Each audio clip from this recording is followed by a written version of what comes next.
Alright, Shalom, Shalom. All praise is honor and glory unto Yahweh, Basham, Yahweh, Basham, Achal, Kodash.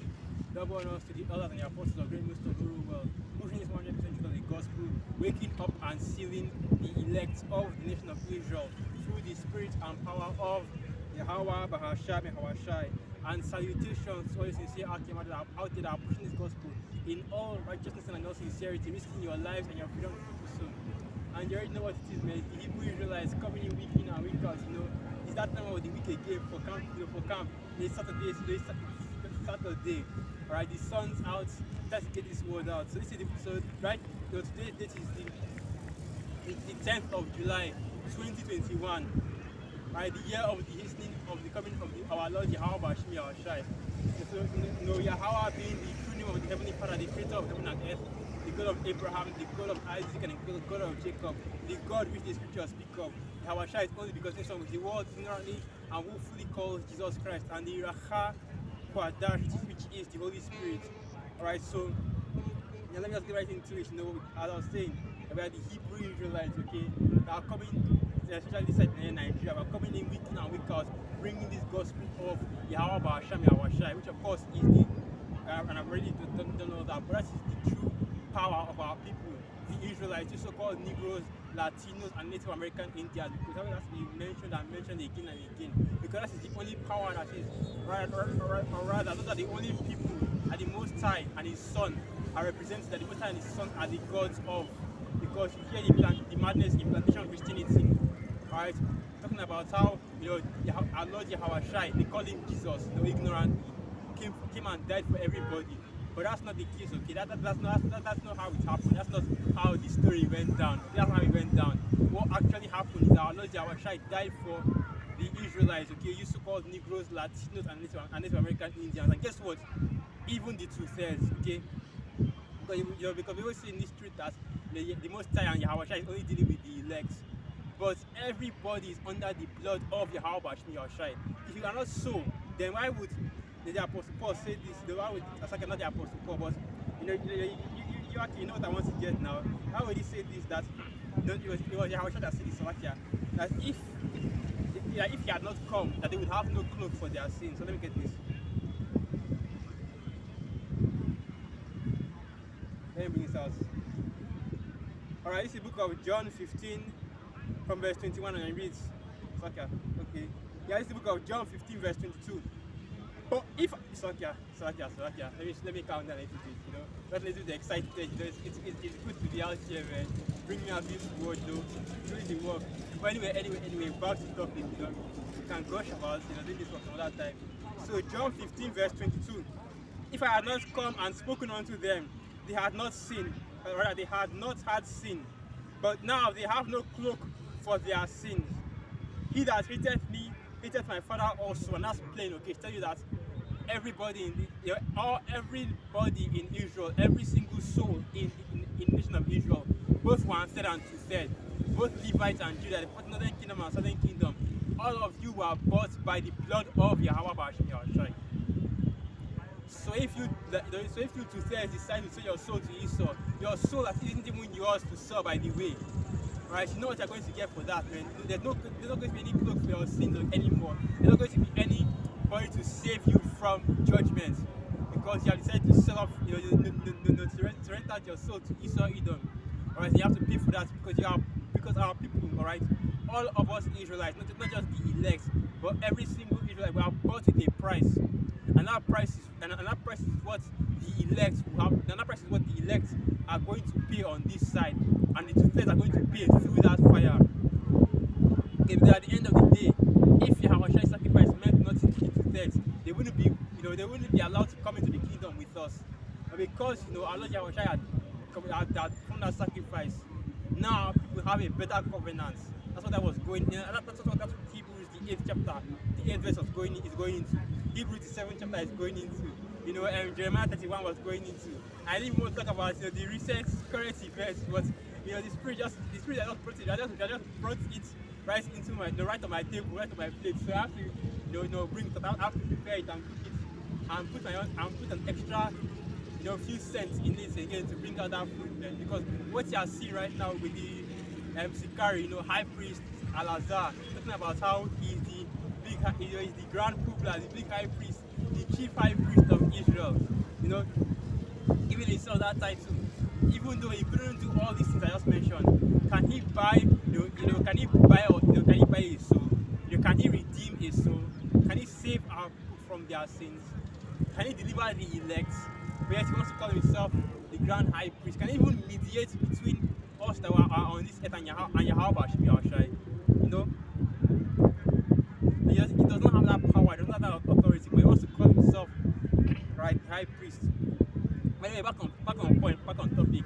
What I was speaking about, how Yahushua had given himself up, okay? Or how Yahushua had sacrificed himself for all of our people, all Israel. And that leads me to the book of Romans, the 11th chapter. Because what does it say in that Romans, the 11th chapter? That all Israel shall be saved, because as it is written, they shall come out of Zion. Right, and that's why the word meaning monument, and it represents Israel. Okay? Because this is what the precepts say. For any of you naysayers that still think that the Most High came for the heathen, came for everybody, everybody can be saved. Doesn't matter if you are, and then they now use some byworders names to mention to refer to the nations. Right? It doesn't matter if you are black, Hispanic, it doesn't matter if you are white, you are Asian, you are yellow, whatever color you are, yellow, green, purple, that kind of nonsense, okay? But the Most High is not dealing with blacks, okay? He's not dealing with whites, he's not dealing with Asians or Native Americans or Indians, whatever stupid ass thing you want to use. He's only dealing with the nation of Israel and all the other heathen which have their own names according to the scriptures. The Most High is not dealing with them in any way. So this is the book of Romans, the 11th chapter, from verse 26, and it reads, Romans 11 verse 26. And so all Israel shall be saved, as it is written, there shall come out of Zion the deliverer, and shall turn away ungodliness from Jacob. Woo! That precept is actually deep, because if you go into the word deliverer, what you see there is Hawashai. Not in the Greek, of course, but let me see what that word is in the Greek. But if you go into it in the Hebrew, what you will see there is Hawashai. And that's basically so yeah, the place I just crashed for no apparent reason. But anyway, as I was saying, that's basically what Hawashai came to do, to deliver our people, from his birth all the way up until his death. That's was basically his purpose, to deliver our people, to save us, the Israelites. So let me get that. Let me get that concept. Yeah, Romans 11 verse 27. So like I meant 26. Romans 11 verse 26. I want to look up the word and see what is written there. Alright, both the Jew and the Gentile. And that word Gentile meaning what? Hellenos or Hellenista. And that word basically means a Greek-speaking Jew, or a or a foreigner or a Greek convert from Judea, from our people. Let me bring this out. Here it is here, deliverer, Riomai, or Ruomai, and it reads, to draw to oneself, to rescue, to deliver, the deliverer. And that's exactly who our Lord Yahushua is, the deliverer, the redeemer. Okay, that is the one that will buy us out of the hands of these devils. That's the man that will buy us out of the hands of Esau, Edom, and I will deliver us in these last days. That is who we are looking towards. Okay, at least in this time, the elect, the two-thirds are out here, man. You already know the two-thirds are the two-thirds. Bug the hell out. They don't even know what or what they should expect. As the scripture says in this same Revelation 11, that blindness in part. So let me just read this. Romans 11 verse 25. For I would not, brethren, that ye should be ignorant of this mystery, lest ye should be wise in your own conceits, that blindness in part is happened to Israel, until the fullness of the Gentiles be come in. And that's basically what has happened to two-thirds of our people. Blindness in part has happened to the Israelites, you so-called Negroes, Latinos, and Native Americans. Okay, they've been blinded by the spirit of Yahweh Hashem Yahushai. Because at the end of the day, we know what the scripture says, that unto the elect it is given. That's what we always say here in great millstone. And the Most High is only dealing with the elect. And the rest of the nations, you two-thirds, the heathen, whatever you want to call them, they cannot kick rocks. Right? Because at the end of the day, only the elect will be delivered. Only the elect are going into those chariots. Everybody else can, like I said, kick rocks. Okay, so now we are still going into the sacrifice of Yahweh Shai. The fact that he's only here representing the sacrifice only represents the Israelites. Okay, but more specifically, the sacrifice starts with the elect of the nation of Israel, because you understand that it is the elect that will be delivered first, and then the two-thirds will come in that lot, in the lot of the elect, and will be born back in the kingdom by the elect, through the line of reincarnation, which that's that's not even not explicitly written in the scriptures, but it's through the understanding of prophecy. You can figure out how it's going to happen, okay? Because it tells you right there that all Israel shall be saved. So if you are wondering what's going to happen to the two-thirds after they get destroyed, well, you already know what is going to happen. They are still going to come back at the end of the day in the kingdom. Because at the end of the day, after it's all said and done, this is for all of our people. This gospel is for all of our people. So yeah, the elect are going to get it on this side, are going to repent on this side and be delivered from the death and destruction on this side. But in the kingdom, all of our people will receive this word, okay? That's why the scripture said our word, that the Most High will prepare a new covenant for both, for Israel and for Judah, for the house of Jacob, both Israel and Judah. Let me not butcher it. Jeremiah the 31st chapter, 31st verse. Alright? Jeremiah 31, verse 31, and it reads, "Behold, the days come, saith Yahweh, that I will make a new covenant with the house of Israel and with the house of Judah." Now was the Israelites, that's the northern kingdom. You Latinos, you Native and Seminole Indians, okay? And all the other people on the earth that bloodline goes back to those people.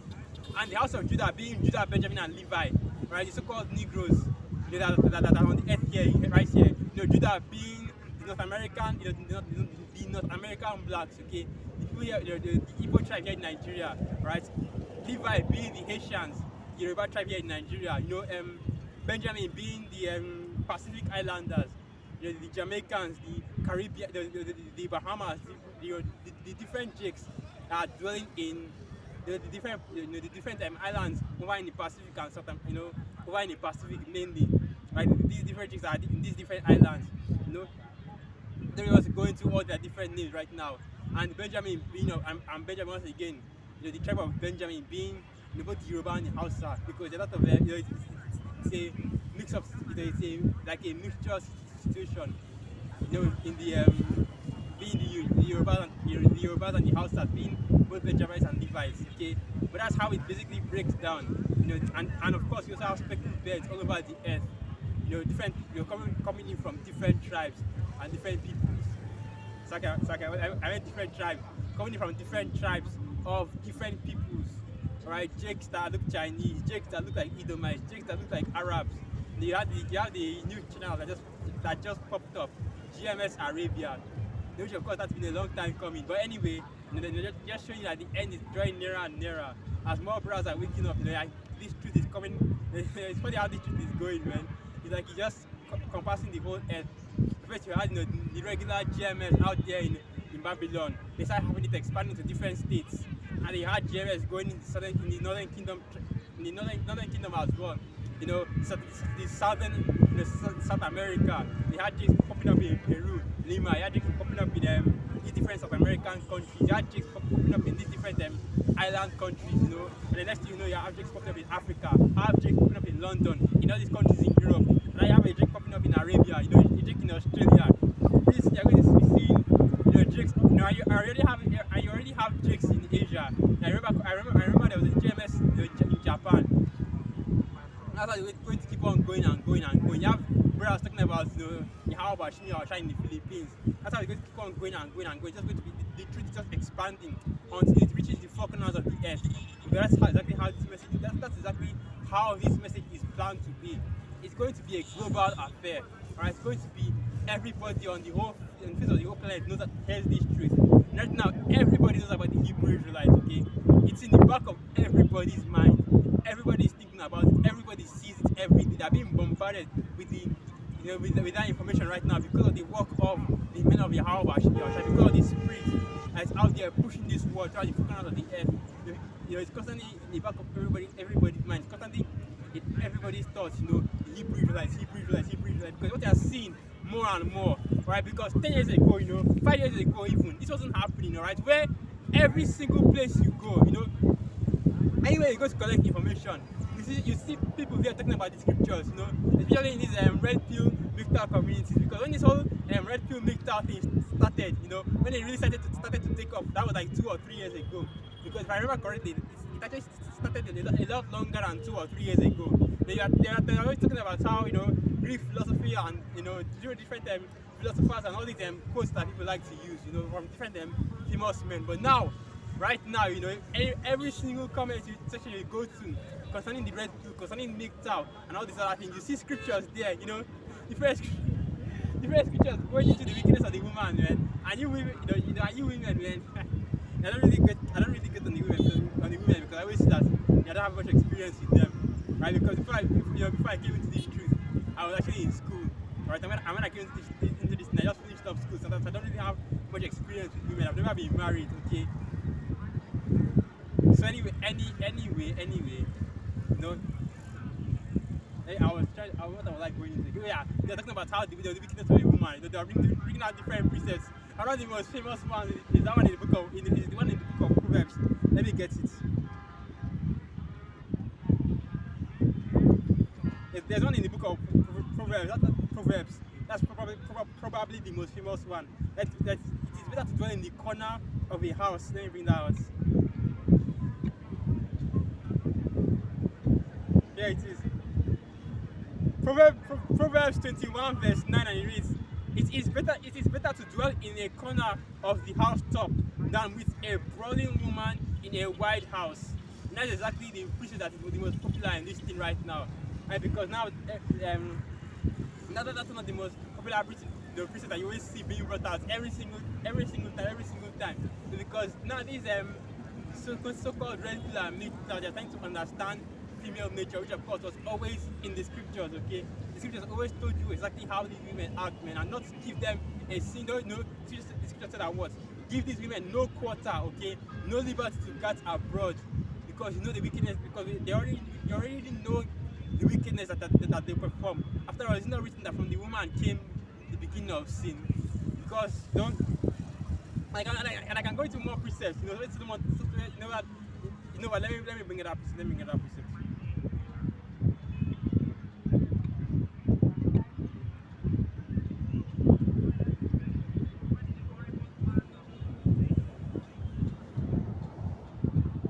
Here it is.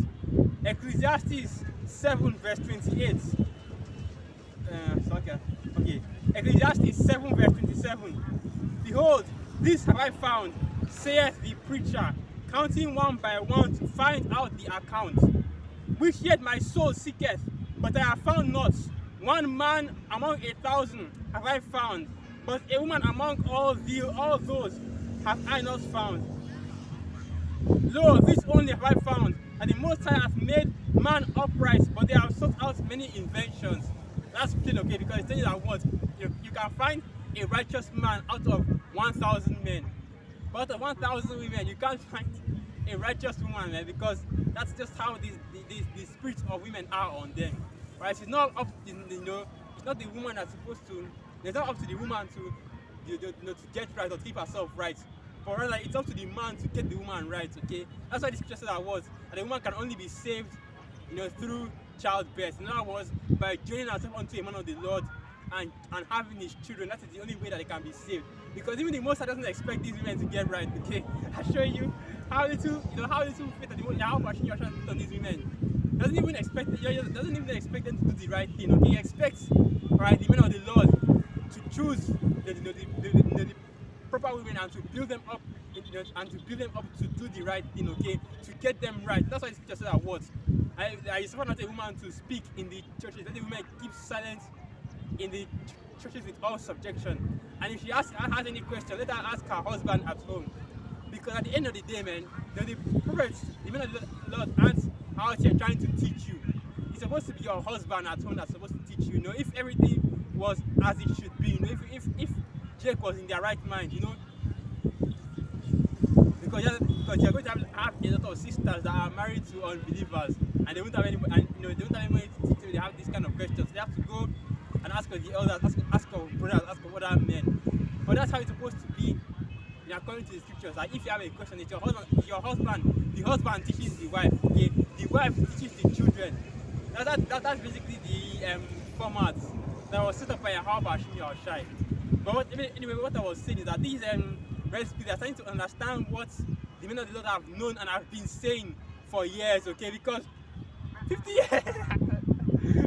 Slakia. I was thinking about how 40 years ago, 30 years ago, you know, when men like High Priest Arya, men like High Priest Arya, how High Priest Yaquab, you know, High Priest Mashawa, not High Priest Mashawa, but when men like King Masha, High Priest Yaquab were still alive, they were getting on the women in loss, right? They were talking about how wicked the women were even at that time. Right? I forget the exact things that they said, but you know, the apostles always go into that, how they always talk about how these women are, man, and it's just only recently, you know, not up to 15 years ago, probably just 10 years ago, that all these men started realizing that, you know, wait a minute, you know, these women really are wicked. They don't have any integrity, right? That's what these men are starting to realize. You know, they are watching, you know, men like Kevin Samuels, you know, Coach Craig Adams. They're watching all these red pill, you know, red pill, MGTOW type YouTubers, and you know, the ones that watching them and you know, you know, one of my personal favorites, you know, I recommend this to the Archive because he really gets down. He has a lot of good information, you know, he speaks a lot of truth, you know, on Death Chronic. The elder Malcolm, I used to watch him as well. But the guy, you know, is actually the one, actually out of all of them, and I would say that he's probably one of the best, you know, one of the most honest, you know, he's bringing out the truth because he's telling you exactly as it should be according to scripture, right? Because these men, like I was saying, it took them, you know, all this time to realize how wicked, just how wicked these women are. All this time to realize how the other should be. That's not that it's not fucking equality. It's not fucking feminism. But it is the way in which how Shimi has set it up that the man be above the woman. Alright, so let me just say this as well, you know, when we talk about submission, because you hear these Christian pastors talk about how, oh yeah, you should get your wife to submit to you and this and that, you know. The kind of submission we're talking about is the submission that a king and a servant has, okay? When you talk about the man and the woman, because it's not supposed to be, oh, you know, your husband, you're the wife, you're the wife, right? So you just submit, you know. If your husband just wants, you know, if your husband wants a meal, then you just give it to him because he's your husband. That's not what we're talking about. We're talking about what, as the scripture says, that Sarah, let me get that. Let me just bring it out, you know. Better to bring it out. What again? It's like, I mean, my blue letter is just freezing anyhow.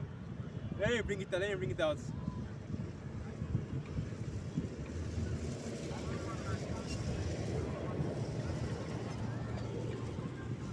Here it is, okay, here it is.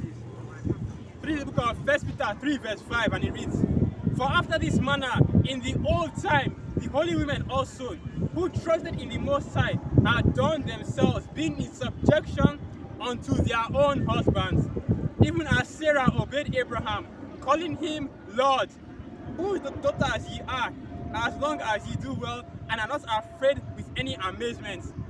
I know two things about that.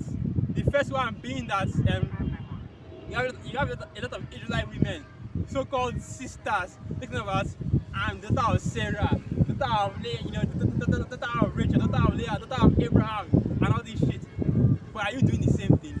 Here you see right here that Sarah has called her husband Lord. You know, that was what? Her husband was basically Lord over her. You know, it's not husband and wife. It's a man and his possession.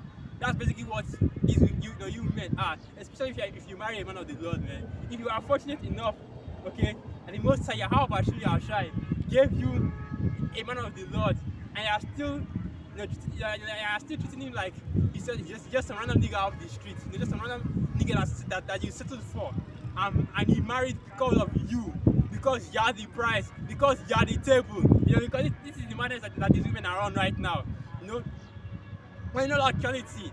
Alright, this man right here, okay, this brother right here, okay, this king right here, settled for your ass, okay. He said that better to marry than to burn, right? He said to settle for your ass, and said to take you as a wife, accepted you, right? Even though because that's what these women nowadays, they've been with more than one man, especially in Babylon, and even here in this even here in Nigeria as well. You're starting to get women like that as well. Women that are my age, I'm like what 23, and women that are like my age. They're not. You'll be hard pressed to find a virgin that is at my age right now. But I've been with more than one. I've had I want to say multiple partners. Okay, you're already past the prime of your youth. Okay, the flower of your youth, which should be like we always say here, 12, 13. When your actual what I'm looking for, when your actual menstrual cycle starts. But according to Esau's law, you can't mess with the woman you have to wait until the woman is at least 18 before you can mess with her. So let's say that you're over 18 already, right? And now this man, the man will just settled for you because what he's looking for, because like as the scripture says, better to marry than to burn. But yeah, these women still think that they are the prize, and they start to get proud on their own husbands, start to buck up against them, even go as far as to cause contention with them. Oh, you are doing, because they are doing the work, because they are doing the truth. Man, I know what the scriptures say, man. These women are at ease. Women are at ease. How does it go again? Weep and howl, strip you bare and naked, something like that. Let me get that.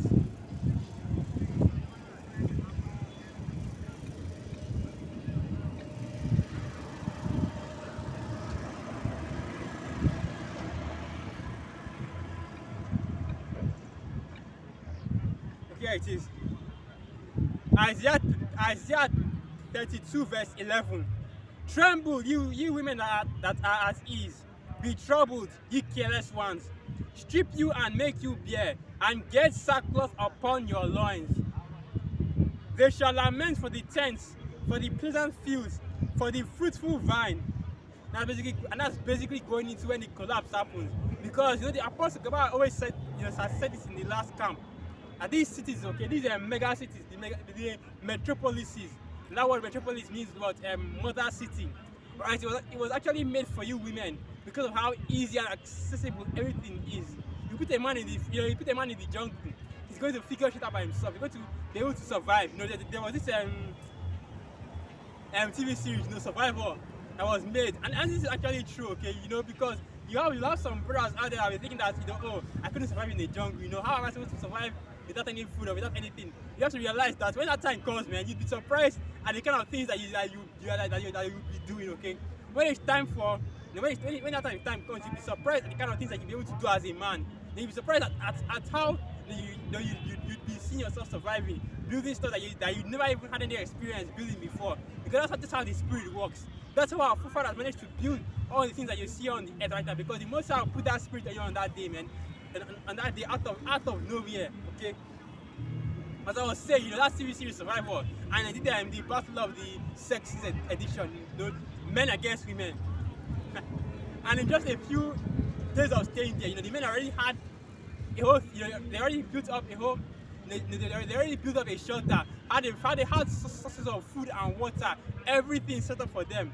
While the women were just bickering and arguing amongst themselves, they didn't have to go as far as to bring in the men. I think we did that survival of their grills. But anyway, they didn't have to go as far as to bring in the men.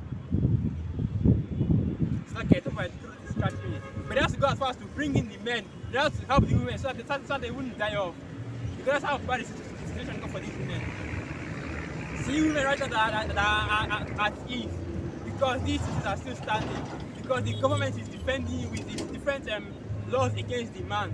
Because the government is giving you all this support to make you feel as if you are strong and independent when you're actually dependent completely under the Esau. Many times it's coming when they are going to realize that you women out here aren't shit, okay? That you women are completely, are completely are completely under the man, are completely defenseless against anything that a man can do unto you. All right, that's why I'm going back to what I was talking about. The whole daughters of Sarah thing. Like I was saying, how a woman should be in complete subjection under the man, not as a husband and wife like in this kingdom, but as a king and the slave. Okay, a lord and the servant, a king and the slave. That's how the relationship between a man and a woman should be. As a woman, you should be scared of your husband. You should have fear of your husband. Okay, he up and leaves.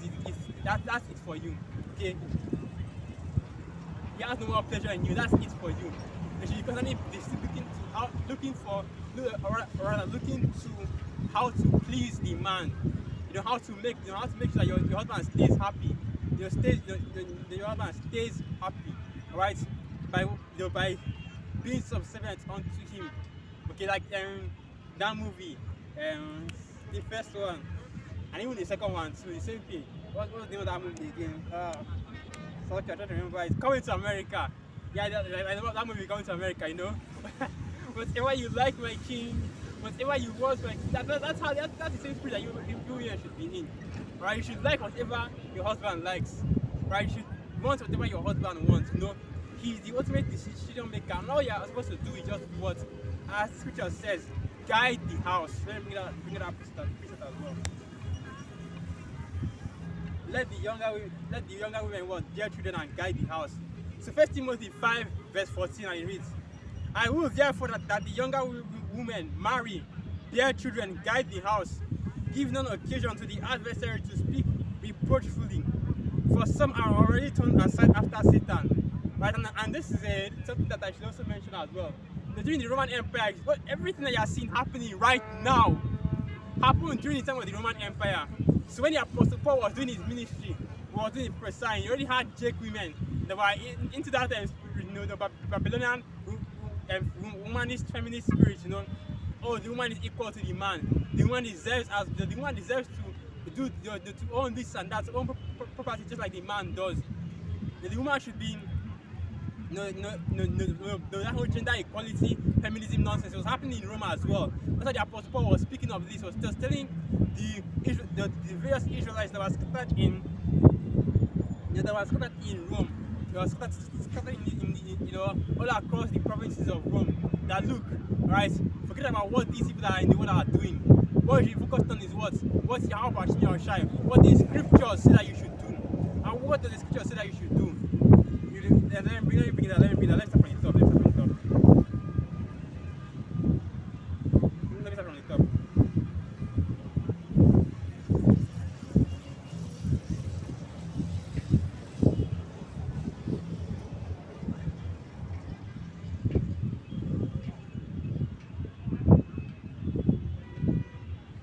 So I'm listening to the precepts. But what is just as I was saying, what does the scripture say that the women should do? Roughly paraphrasing, let the women learn in silence, okay? Let the women be shamefaced, dressed in modest apparel. What you have is these women out here, every single, and I'm looking out to see if I can find one, but every single one out here, tight skirts, the yoga pants, every single time, they wear this t-shirt tops, and then they pull up the shorts at their waist section, at their waist, leaving their ass hanging out. And you see the whole shape of their whole body. That's how the women in this kingdom dress. The long ass weaves, with the long ass wigs, looking like freaking demons, man. The eyelashes, the makeup, and everything. They rent, and the funny thing is that the scriptures actually talk about this. Those that are rented their face with paint, Let me get that precept. Because man, the scriptures already know how you women would act, okay? Let me bring this out. Jeremiah 40 verse 30, and it reads, let me start from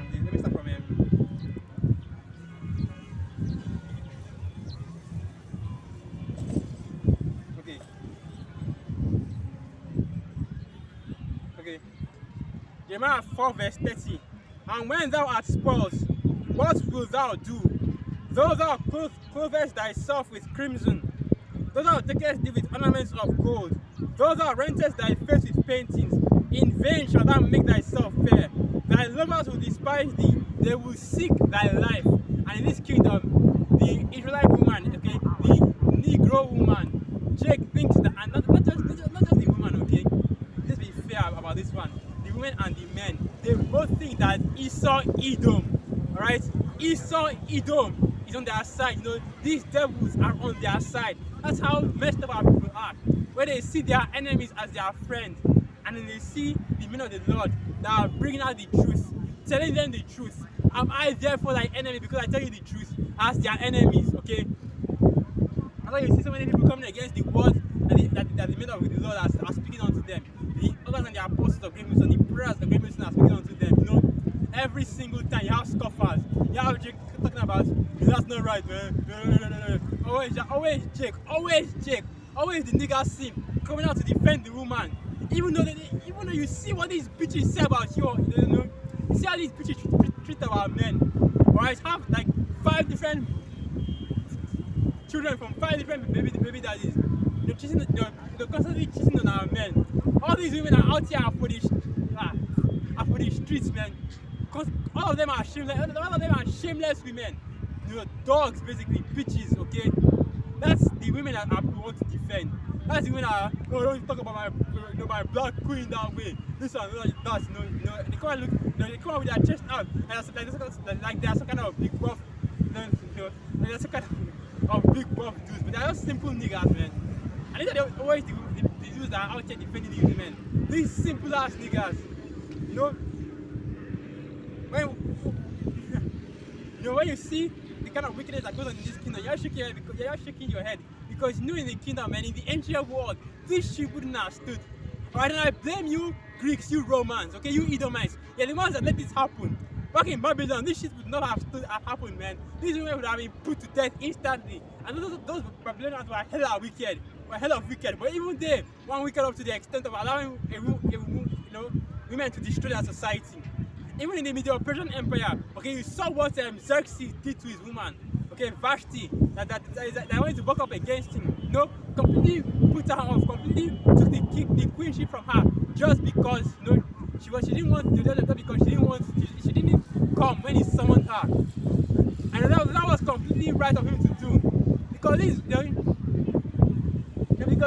once these women get the big heads, they start getting delusional. She forgot who she was, okay? That woman, that Vashti was nobody. And the only reason why she was even in that position was because she was married and she was fucking a king. That's all a queen is, okay? Because don't be confused by these different shows that shall show you queens doing shit or queens having some kind of power, because they don't. All queens are the women that are fucking the king, okay? Legitimately. Because just have other women, other side pieces, you know, the mistresses, the concubines, right? Because most of these kings, they weren't exclusively messing with only one woman, okay? They were dealing with multiple women. So anyway, while I was still in the topic of these women, I should probably just hold the topic right there. And I'm ready to talk about it.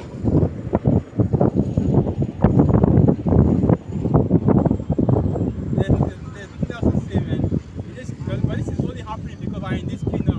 This is only allowed because we're in this kingdom. You know, we're under the rule of the effeminate, okay?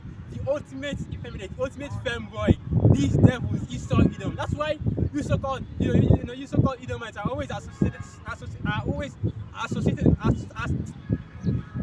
so that my stammering is messing up what I want to say. But that's why you Edomites are always associated with coquetry, with being cocks, with allowing your women to be stolen and handled, and allowing your women to go out there and lie with other men, and you sit there and watch and you enjoy that. And so that's why because this is exactly the people that are being ruled under. This is the devils that are being ruled under. That because they're the ones that started this whole feminism madness. They're the ones that forced it on the whole earth. Because these other nations, they didn't want to be, the men of the other nations weren't thinking about how to make a woman equal with a man. That wasn't part of that was none of their business. But you take your false pseudoscience, which is something I actually wanted to speak about. I actually wanted to do a lesson about it. But since you're already here, let's speak about let's talk about it, okay? The false pseudoscience of these devils, man. I didn't actually want to go into feminism because everybody at this point, everybody already knows that of this that there is no scientific evidence to support that women are equal to men. Alright, both in genealogy and everything, psychologically. There was even a movie that came out, The Female Brain, where these psychologists admitted to trying to use pseudoscience to make men and women equal, but they couldn't. Okay, because they understood that a man's brain is first and foremost, it is far bigger than a woman's own. It is far more what I'm looking for.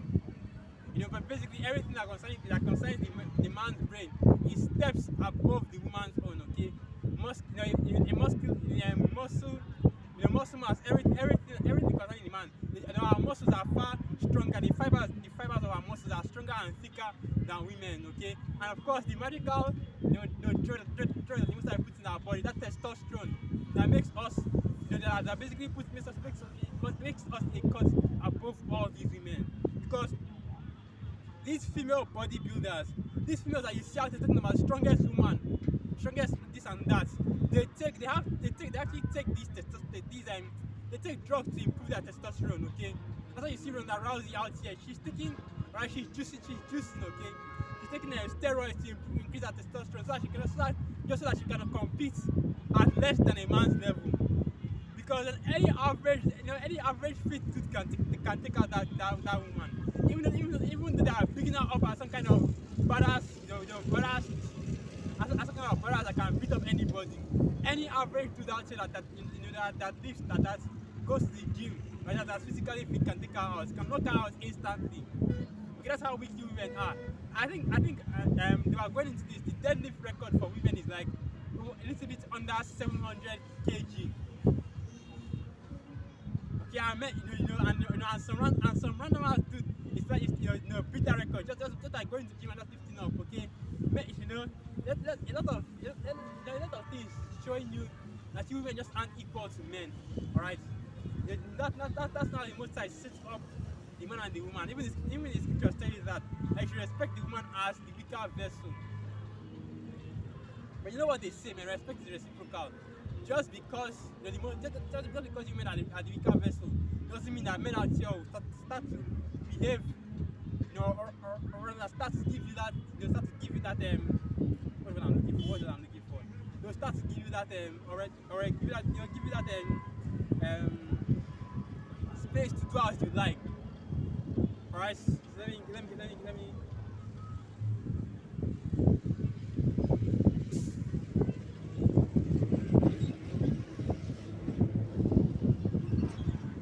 As I was saying, not to give you space to do as you like, because that's not how it's going. That's not how it works. That's not how it works. If these women are involved in wickedness, alright, they will be judged for that wickedness, because the Most High, as the scripture says, the How about Shimi Shai is not a respecter of persons. But guess what? Neither are his men. Right? Because we're not looking at anybody. We're not looking at anybody. Both men, women, children, freaking babies. Anybody that goes against this word is going to get it, man. We know what the law says, First and foremost being that a person becomes an adult, both male and females become adults at the age of 12. Alright, so that meaning that once you are 12 years old, you can be, if you continue with him, if you are wicked, you are going to be put to death. You know what it's just said, man, that nobody is going to be spared. Because when these women, once the table gets turned on them, that's when they remember that they are women. That's when they remember that they are the weaker vessel. Oh, you can't do that to me, I'm a woman. Oh, no. And these simps out here, these white knight simps, that defend them. But that's not what we're talking about out here. Let's just put all that aside, because the woman, man, the wickedness of these women out here, it's a whole 1 hour video on its own. And I know that it goes without saying that the sisters that are doing the right thing already know that this isn't about them. Okay? Because the apostles and the elders are talking about how all the jakes, all the jakes in Nigeria, that the Most High is going to destroy you, the Most High is going to deal with you, the Most High is going to fuck you up. I don't care. That's not my goddamn business. whatever happens to Jakes in Nigeria is none of my business. As long as I'm straight with you, as long as I'm straight with you, how about Shimi or Shy? I know I'm good at the end of the day. That's how you women should be as well. As long as you're straight with your how about Shimi or Shy, as long as you have a husband in this truth, or you are doing the work of your how about Shimi or Shy, you're praying that the Most High gives you a husband or a man in this truth. That's all you need to worry about. You don't need to worry about what they say about other women, what they say about two-third women, right? Because anything the apostles, any curses the apostles put on Jakes here in Nigeria, or Jakes or any Jake or even the tribe of Judah, and that it's going to the two-thirds. Okay, I'm good because I'm doing the will of Yahweh and I'm following the others and the apostles in all that they do, man. They try to model myself after them because those are the role models right there. Yahweh Shai, and then the others, the apostles, and the like, the men that are doing this work with me. That's who we're learning from, man. That's the reason we're following. We're all following Yahweh Shai at the end of the day. You want to be a part of Yahweh Shai's ministry, part of Yahweh Shai's discipleship, following Yahweh Shai. That's how you women should be as well. So your role model should be the women in the scriptures, okay? Women like for example, the first one that we mentioned, right? Women like Sarah, like Rachel and Leah, okay, like Eunice, I think it's Eunice, Timothy's mother, Dorcas, Tabitha. I think that's the same woman, okay? The women like Dorcas, okay? Women that are the elect lady according to the scriptures, and even I'm going to mention this one as well. Deborah, Susanna, different women going into them. They're going into different women, and these women went on the highways and byways, okay? They want leading men into battle. They want to prophesy to men, okay? They were respectful unto their husbands. They stayed at home, guided the house, took care of their children, supported the work with their husbands, and raised up men that would raised up elect men. That is how our women should. That's how you men should be as well. That's what should be on the focus of you women's minds. Okay, if you want to go out to the highways and byways as a woman, raise up a child, a son that will go out to the highways and byways. That is far more honorable. Okay, that's far more honorable as a woman to raise up a son that will be out on the highways and byways. Okay, like a son that will fear Yahweh Shimi or Shai and be doing this work than to be on the highways and byways and to be teaching men yourself. You want to go out to the highways and byways, raise up a child that will go out to the highways and byways for you. That's your salvation. That's how you redeem yourself. That's how you see yourself. That's the sacrifice that you give. You raise up your son in the ways of your Yahweh Shimi or Shai. Alright, so that when he grows old, you'll be out here with us. Not doing out here before that time comes. That's what you should be thinking of. Raise up one of the elect. Raise up one of the hopeful elect. Okay, so now, let me just go into something. Let me go into something else. All right, so like not really that good at talking. But anyway, you think I would have learned by now. But anyway, let me go into something else. Because what we are speaking about now, I was talking about how our Shai is our redeemer and saved our souls. Okay, because that's exactly what this whole thing is. Okay, the battle between Jacob and Esau, the battle between them, I would say good and evil, or righteousness and wickedness, between the Most High and these devils. Okay, it's a battle for it's a game of souls. Okay, the souls of the just, the souls of the Israelites. Okay, the souls of the elect. Because Esau already got it first. They already had them grocery bag, everything. They already had them under his thumb. But what he is fighting for is for the souls of you Jakes, okay, the souls of you elect. Let me see if I can get these precepts.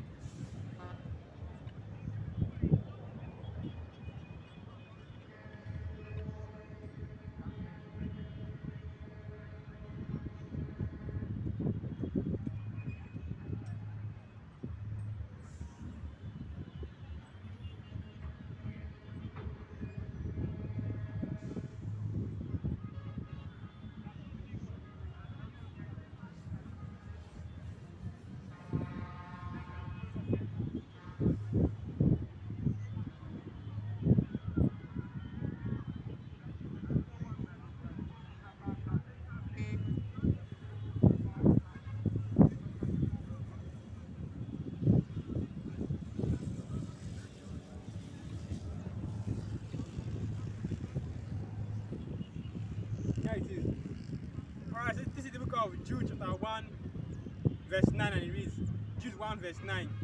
Yes, Michael the archangel, when contending with the devil, he disputed about the body of Moses, does not bring against him a railing accusation, but said, Yahweh rebuked him. Not going into what? The angel Michael and the devil. Okay, this, and I know, and I believe that this devil right here is going into Esau Edom. Alright? Let me read out. Yeah, this devil right here is going into Esau Edom. Because you already know that the angel Michael will not dispute against the spiritual demon Satan for the soul of for the body of Moses. Because the spiritual demon Satan already knows that he shouldn't be fighting that the body of Moses is not even his to fight with. This is going into Esau Edom.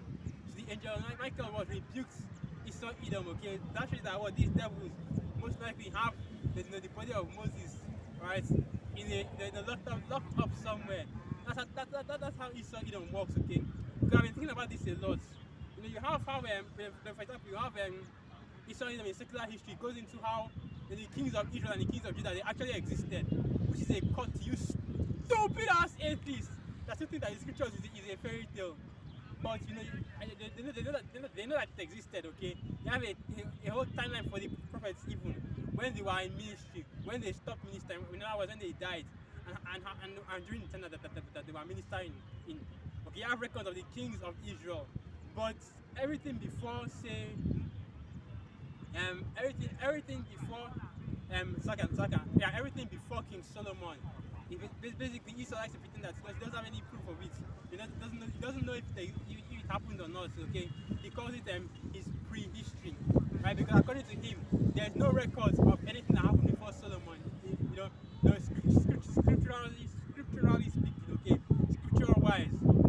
But what I actually believe, and this is just me speaking as a man, these devils have these records. Okay, they know about Moses.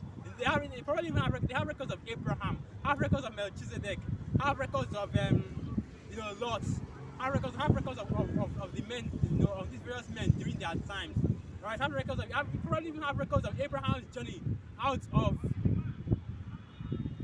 Chaldee, the land of the Chaldees, all the way to the land of Canaan. Probably even have records of the Israelites traveling from Egypt all the way to Israel, because what Esau says is that there's no proof, okay, there's no evidence that the Israel that anybody actually had a 40-year journey from Egypt all the way to the Fertile Crescent.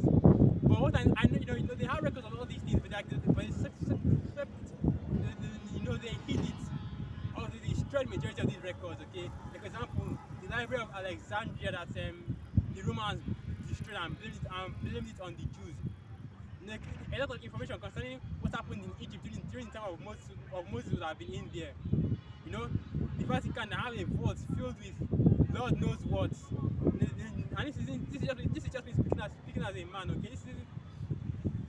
this isn't a Great Millstone doctrine or anything. Just what I am saying. Esau hiding evidence concerning the scriptures, because there are some things that Esau can actually hide, and there are some things that he can't hide. Okay, he has to expose, he has to bring out. Because the Most High won't allow him to keep everything. The Most High won't allow him to speak, complete 100% lies, to do as he pleases on the earth. Because even in this kingdom, the devil has his restrictions. Right? They'll show you that his kingdom is not. This kingdom isn't even fully given to him. It isn't fully for him. Right? So as I was saying, go back to what I was speaking about, how the devil and the spiritual, like not spiritual, but Esau and the angels, the chariots are basically disputing over the body of Moses, and this is what Esau is doing. He's trying to come against the Most High, trying to fight against the Most High and his angels by what? Trying to steal his elect from him.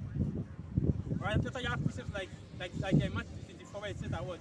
If it were possible to deceive the very elect, they would have but since it's not possible, they are not deceived.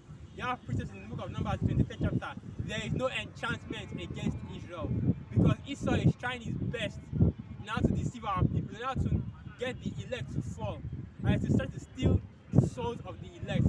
That's exactly what this is all about, right? Esau already knows he has the 2/3. He doesn't need to worry about the 2/3 anymore. He already knows he got them already. hook, line, and sinker. But what he's looking for now are the elect. As I was saying, what he's looking for now are the elect. Alright, trying to get, we already know that even that is not possible, man. We are seeing out here, this is all about the souls of. Let me get that piece, Let me get that piece as well. So the book of Revelation 13, and I'll start from verse 16. Revelation 13, verse 16. So I can this is yes, this is a good one, so let me bring it out. Revelation 13, verse 16. And he causeth all, both small and great, rich and poor, free and bond, to receive a mark in their right hand or in their forehead, and that no man might buy or sell, save he that had the mark of the mark or the name of the beast or the number of his name. And this is going into what? The mark of the beast. Because we already know that once you take that chip, it will not be the same as selling yourself over to Esau Edom, accepting Esau Edom as your one true power. Alright? Because that's exactly what the whole mark of the beast, the situation on the earth right now is about. That's exactly what it's about. Okay? That's why the Most I told you that what? That's why the Most I told you, do not take that mark, okay? That anybody that takes that mark will be destroyed by a Harbashim Yahushai. Because that mark is basically selling yourself off to this kingdom, right? That's exactly what this kingdom is. That's exactly what this kingdom is about. Because that's let me just bring it out. Let me bring it out. The main precept I actually wanted to get.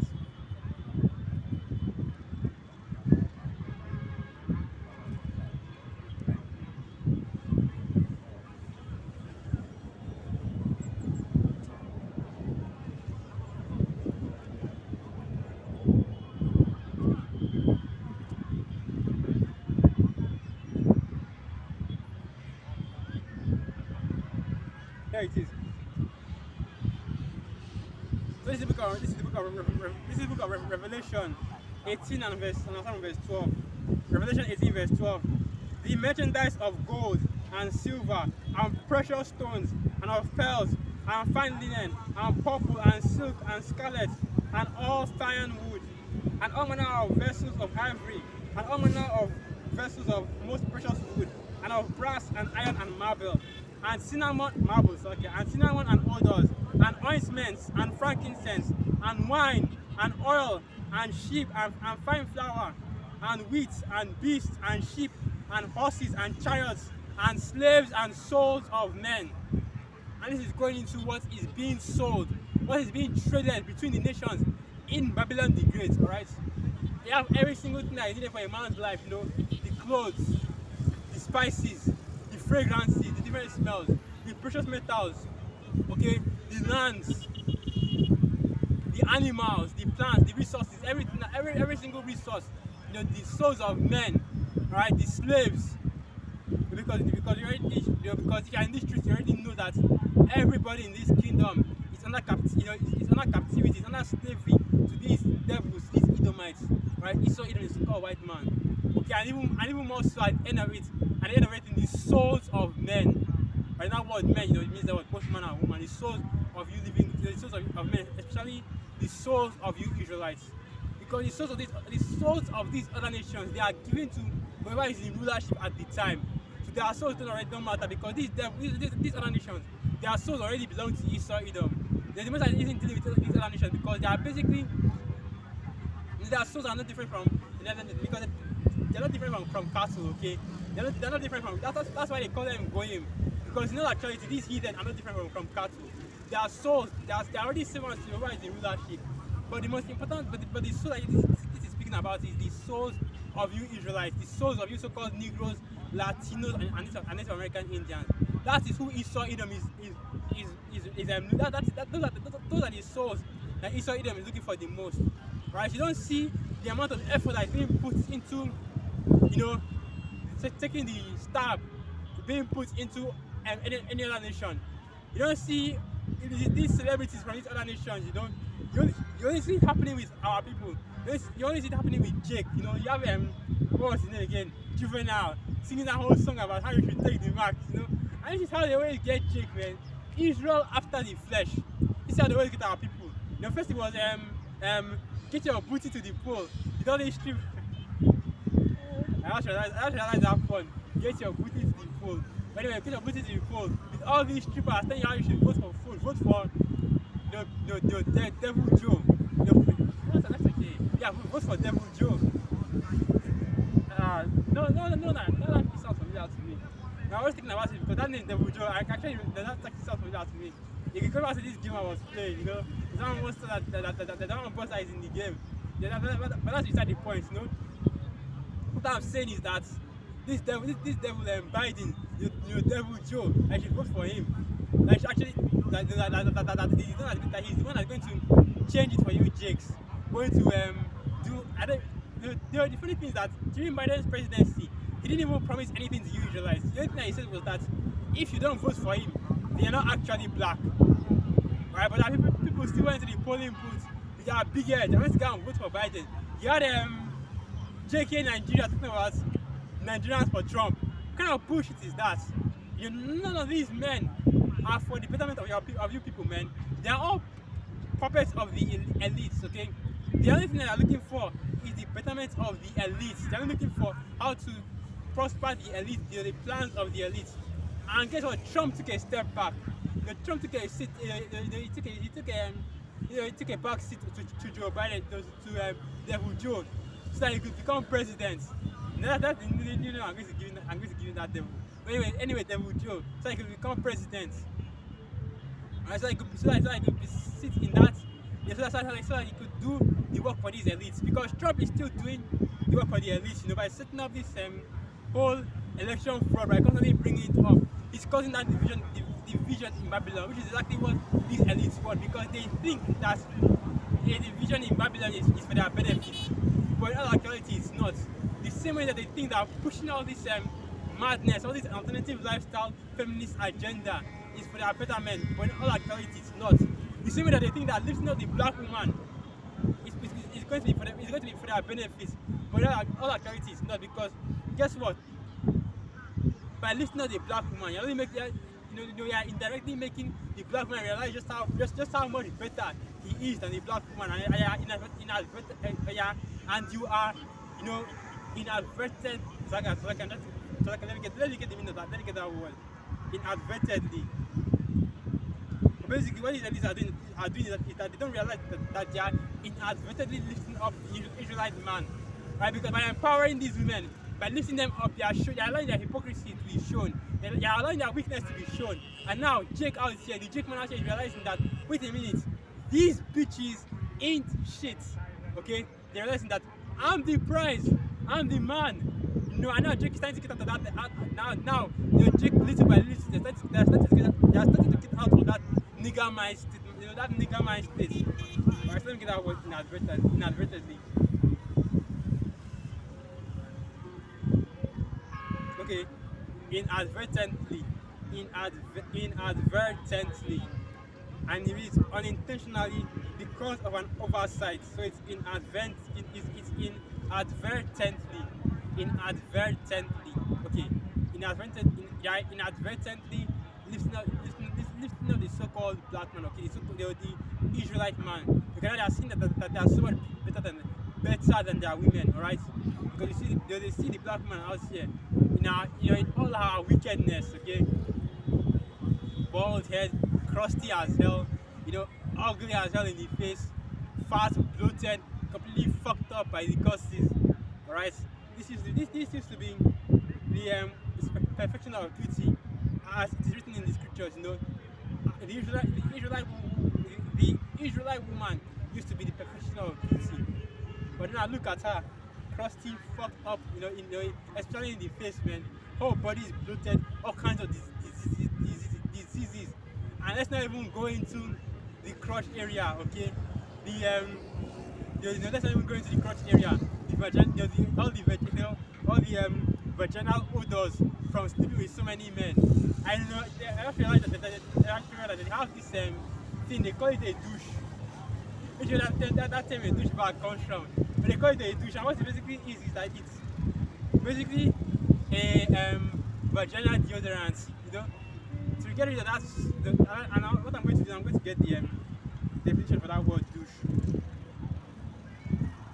It's actually funny to me. Let me get that word douche.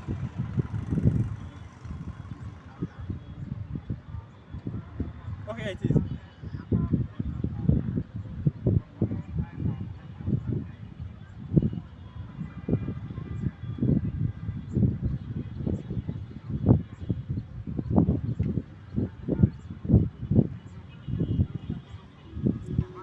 So okay, let me bring it down. And here it is.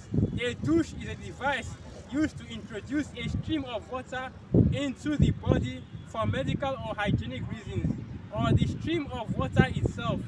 Douche usually refers to vaginal irrigation, the rinsing of the vagina, but it can also refer to the rinsing of any body cavity. Any body cavity. A douche bag is a piece of equipment for douching. A bag holding the fluid used for douching. That's basically what it is, okay? Because that's basically what it is, okay?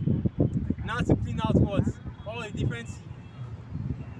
Yeah, but anyway, that's what you see going on in this kingdom, okay? So now, as I was saying, as I was going into, so now, okay, so let me just try and get something else, okay?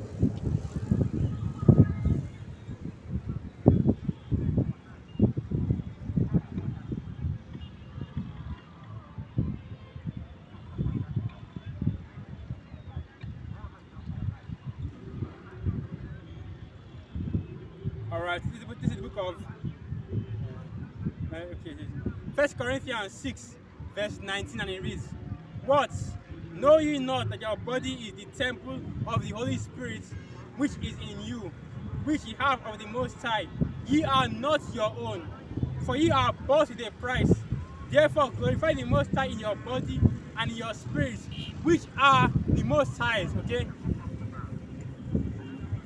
So you are an Israelite, both body and soul. Both your body and soul are bought by Yahweh Hashem Yahshai. Anyway, going back to Ecclesiastes 12, 13, verse 14. Right? Fear the Most High and keep his commandments, for this is the whole duty of man. So in other words, we as the people, the only thing we're out here, we're down here to do, especially us that are, prophets on the highways and byways, what we're out here to do is what? Preach this word. Preach the word, be instant in season, out of season, reprove, rebuke, endure with all long suffering and doctrine. Okay, to search the scriptures, right? To study to show ourselves are approved. To persuade men through the fear of Yahweh Shai. That is all that we as men are out here are put on the earth to do. That's us Israelite men, but that's us Israelite men, that is. We're out here to do what? The will of Yahweh Shai. That is the main purpose of our the main purpose of our existence, with our body and soul, to give it into this ministry. Alright? So that we can show that we are truly that we truly belong to Yahweh Hashem Yahshai. Because we're no longer of this world. That's exactly what this is all going into. He is trying as much as possible with what? Let me get that precept. Let me get the precepts. I don't want to say it like in my own mouth, so I'll bring it up on the precepts.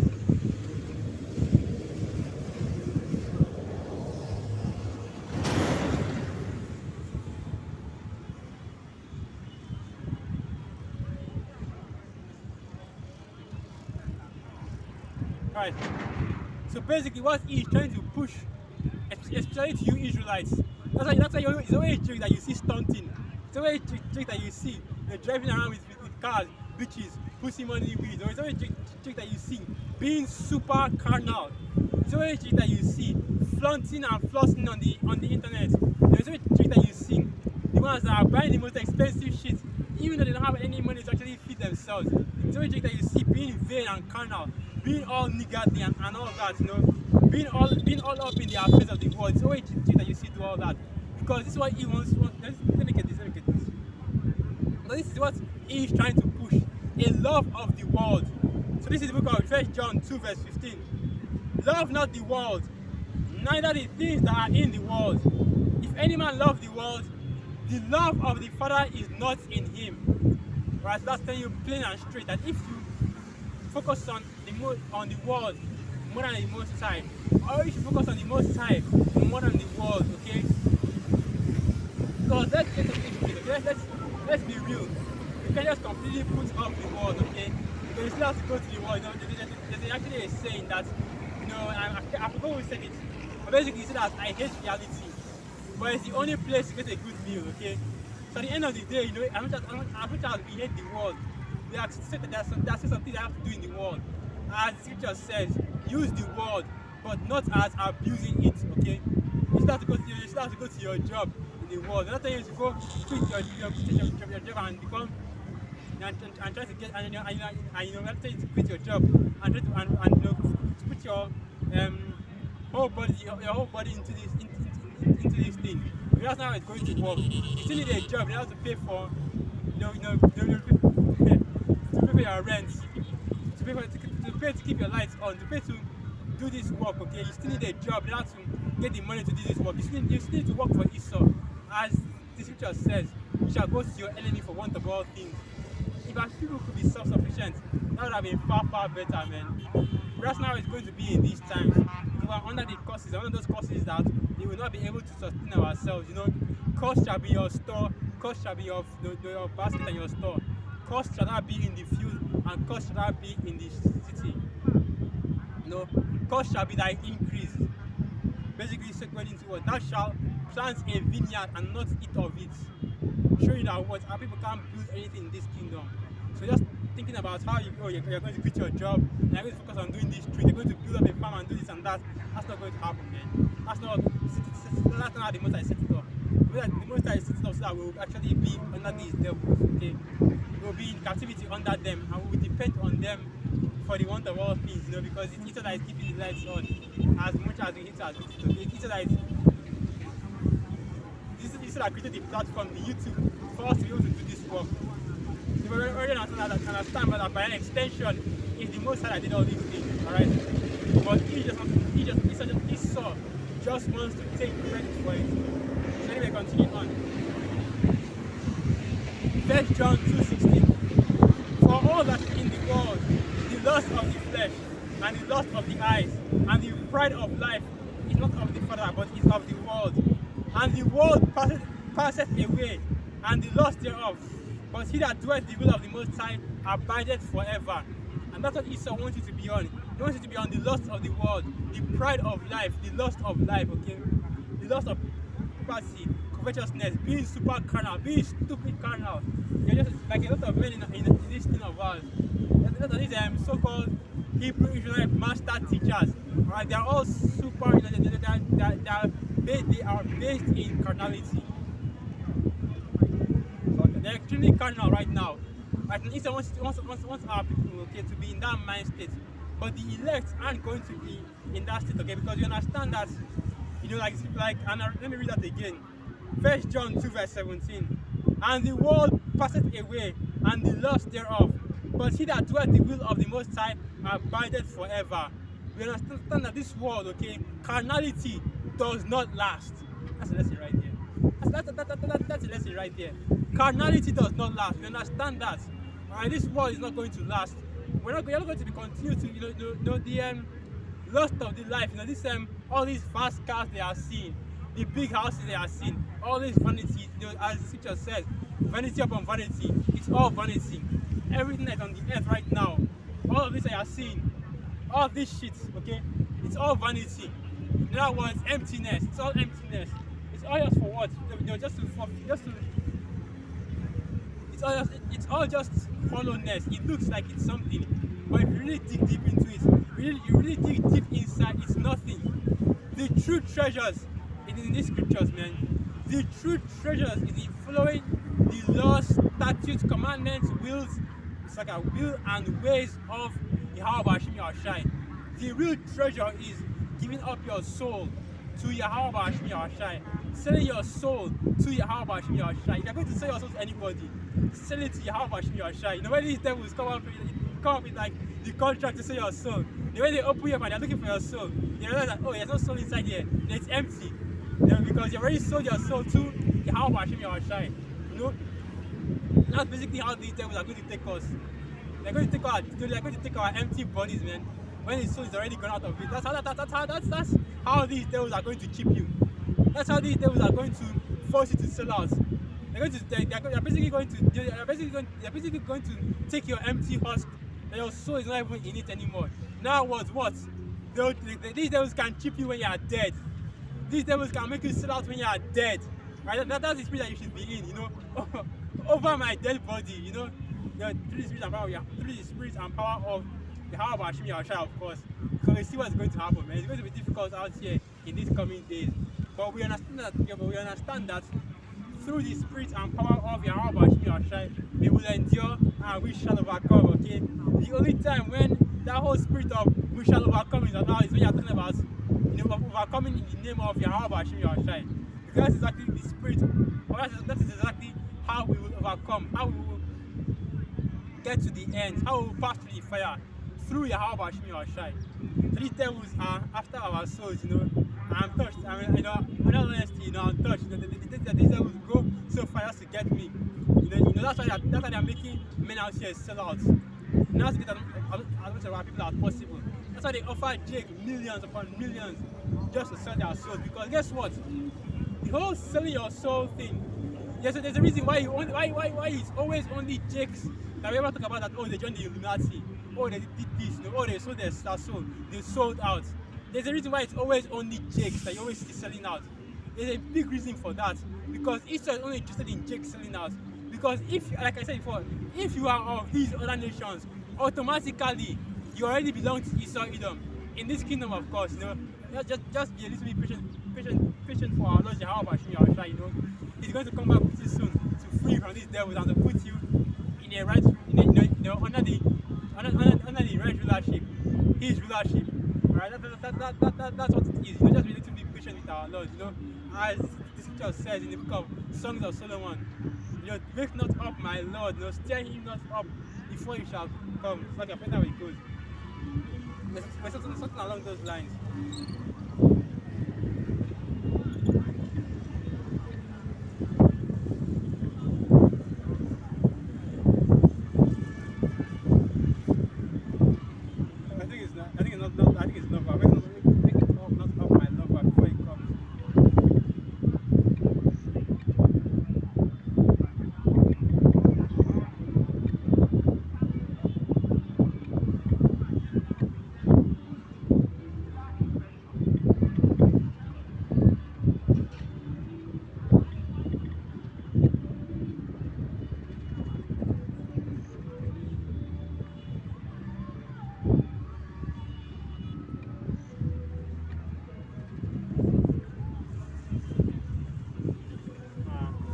I can't find it.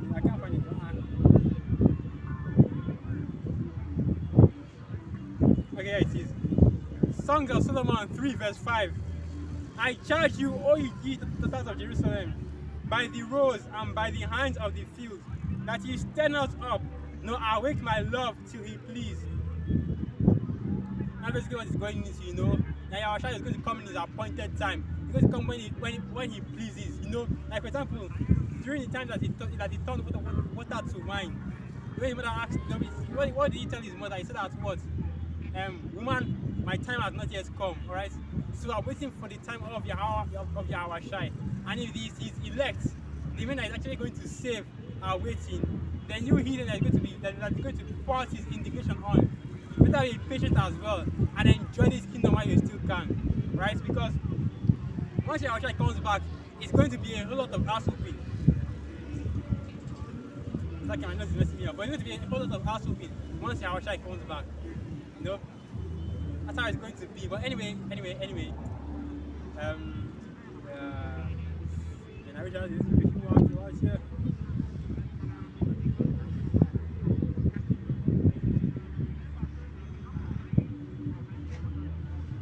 But yeah, I was going into carnality,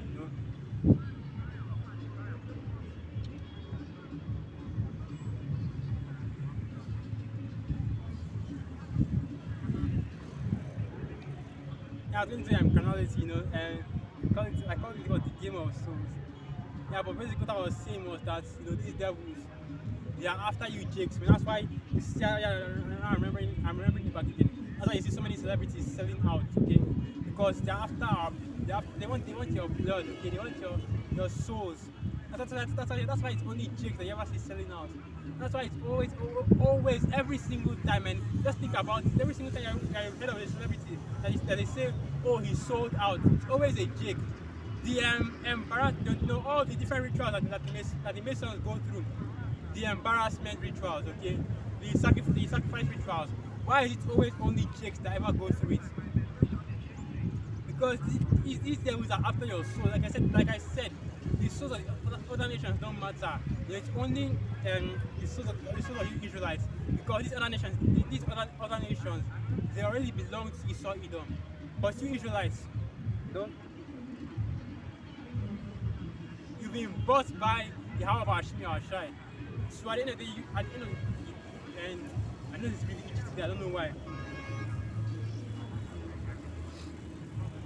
But anyway, you Israelites, you've already been bought and paid for with a price, and that price was the death of our Lord Yahweh Shai. Right? So now what do? We make of ourselves a living sacrifice. In order to show that we are, that was so I can get our precepts.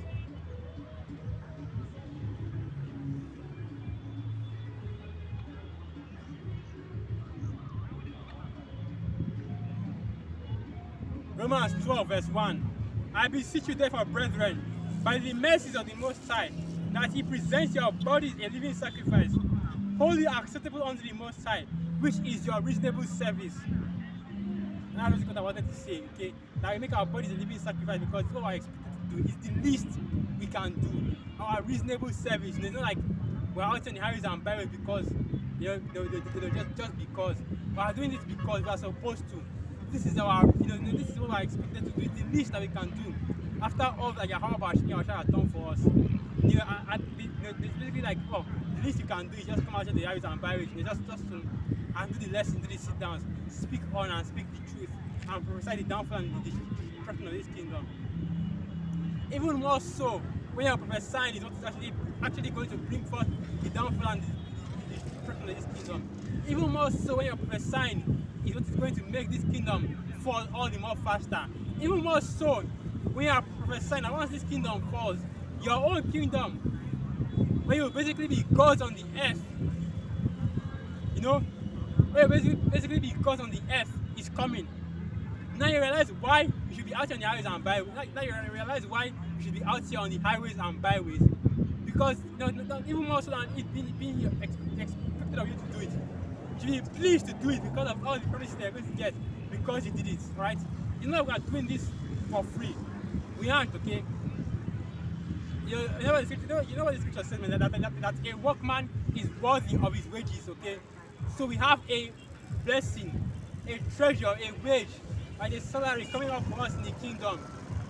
So what we're doing right now, we're just doing the work so we can get the wages at the end of the day. Because this leadership, we're almost at the end of it, we're almost at the end of our labors, man. You can already, when you're looking up, you're basically looking up, you're seeing the sun set, you're like, you're licking your lips, you're licking your lips, you're clapping your hands together, you're rubbing your hands together. That salary is coming up pretty soon, man. Pretty soon, man, it's going to be a salary, And you know how it is with you when the salary comes, man. You ball out, the first thing that you do when you get your salary, you spend it on all the things that you couldn't spend it on because you're living from month to month, You pay all your bills. Then you go out, you ball, you get a few drinks. And you just get that celebratory spirit and to feel like you got money for a little bit until the next day. After you start to get serious about the rest of the money, they are saving up and making sure that this money lasts you to the end of the month. And making sure that the money lasts you so you can do everything you want to do with that money.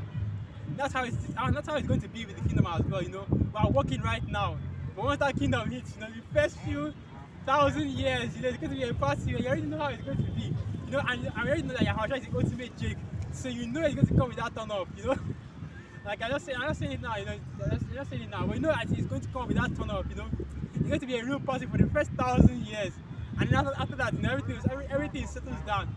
Start to to the enjoying of the kingdom. You start to get to the realization that this truly is going to be forever.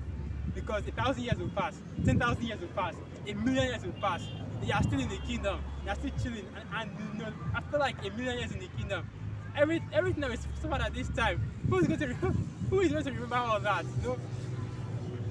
Who is going to remember the hell that you are catching when Easter was, when Easter was breaking our backs in this kingdom?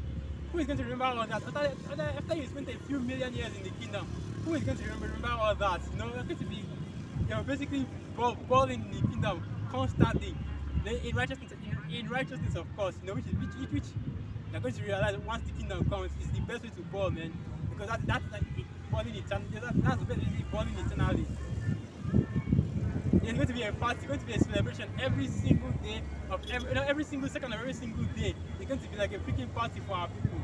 Right? When you're living like kings, when you're living like kings every single day, that's how the kingdom is going to be. So that's all the more reason why you should be out in the and byways doing this work right now. Then you put that sweat in your brow right now so you can reap the benefits tomorrow, okay? You sow righteousness so that you can reap righteousness, alright? And we are sowing righteousness on this side. How? By doing this work. Like going to the highways and byways, You see, like, I say for like, 2 hours out of the whole day, 24 hours, 2 hours. Once I go out back home, I'm going to go and sleep. I'm going to go and sleep or watch film or something else, Basically that. I still have videos to do. But those videos are barely over 30 minutes. So let's see. Let's say I do a 2-hour camp. That's 22 hours in the day remaining. I do a 30 minutes, I do a 20-minute video. 3 times, a 60-minute video, 3 hours. That's what, 21 hours remaining in the day. So for those 21 hours, say okay, let's say Saturday, so I don't really work. Okay, so 21 hours you can do whatever you want. And this is Sabbath, of course. A day of rest even more. So you can sit around and watch film. You can sit around and do it like no work at all today. So that's basically what the spirit that's basically what this is, man. Even our church said that his work is not burdensome. Okay, his work is not hard. Because guess what? You start to realize the more that you are in this truth. Even when the hour of temptation comes, Jake will be straight. Because you see all the mandates that they are making in Babylon and all these other places right now. You have to do this before you have to get a vaccine before you can do this. You have to do this, you have to get started before you can do this, before you can do that, before you can do this. They say that they put so many restrictions behind that stuff. Alright, but our people, but the men of the Lord are still out there on the highways and byways. They are still doing the work. We are still in our, they are still in their jobs, okay? They are still getting the bread, they are still getting bread, they are still getting food to do this work. Even with all the sufferings they are going through. That's showing that the Most High got our backs, man. That's showing that when when actual hell breaks loose, when Jacob's struggle starts, when Esau starts pushing this chip, the MOTB, that will be alright. The Most High will be defending us in that day. Because at the end of the day, man, we have nothing to fear. The only thing that we have to fear is on our side, okay? How about Shimi Washa is on our side? That is the only thing that we have to fear. And he's on our side in this kingdom. Let's do the work that we are doing right now. This is the righteousness that we are sowing right now. And in the kingdom, we reap it 1,000-fold, okay? Nothing 1,000, a number that we can't even count. That's how much I will reap. That's how much we reap in the kingdom. As the scripture says, like that is in Romans 8, verse 16. And the sufferings of this time cannot be compared to the glory that will be revealed in us in the kingdom. Because at the end of the day, we are all waiting for that glory, that special glory that will be changed in the kingdom. Alright? That's what I'm actually expecting. That's what I'm out here, man. Because guess what? I'm not out here doing this for free, okay? I'm not expecting I'll just do this and I'll just continue my life the way it is. I'm expecting to be changed, okay? To be converted. For the ones that give me a reward for this work that I'm doing. Because that's what I was promised, alright? Because the apostles asked Yahushua. That was, let me get that.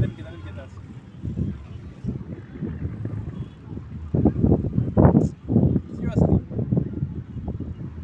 Man, he's messing with my blue letter.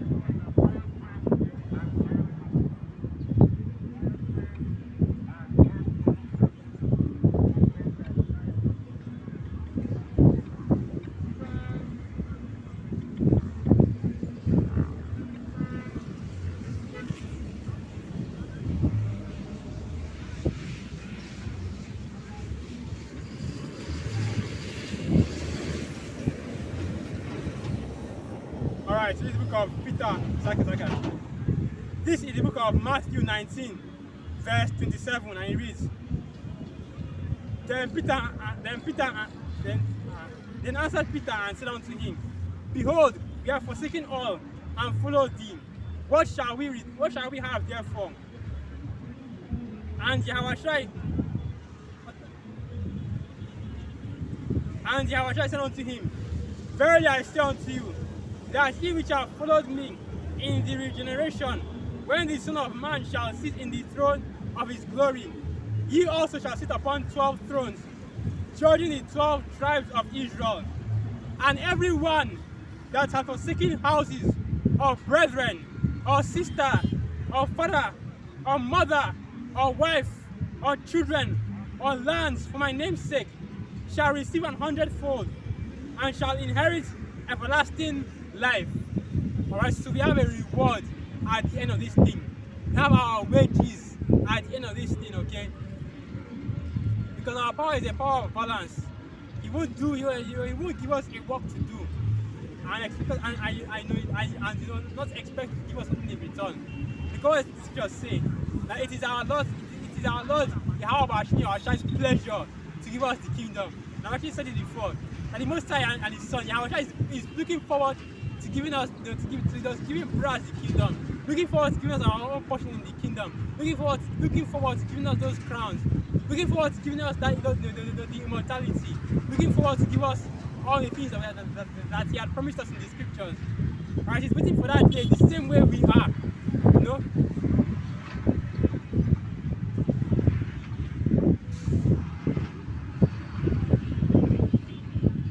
And these are all things that we believe in based on faith, alright? So let me get this real quick. Hebrews the 11th chapter. Let me use my physical Bible to bring it out. You know? Let me be as if I'm just carrying this around like arm accessory. Let me just actually use it. I didn't bring my handkerchief today. No, but anyway, let me just bring this out. Now I'm getting ready to close out. So let me just bring this out. Yeah, I really hope I can do 2 hours today. Anyway, Hebrews the 11th chapter. Hebrews, and this is the book of Hebrews 11. Now faith is the substance of things hoped for, the evidence of things not seen. For by it the elders obtained a good report. And that's right, okay? Everything that we have to take it upon, we take it by faith. Everything that we believe, we take it by faith. And the first thing is that the elder high priest Alazar will tell you that the book of Hebrews is not scriptural. What? Because this is the best part. This is now his justification. This is now his justification. Because in the book of Hebrews, it was never said, "Thus saith the Lord." But wait a minute. I'm pretty sure that the Apostle Paul quoted Yahushua in the book of Hebrews.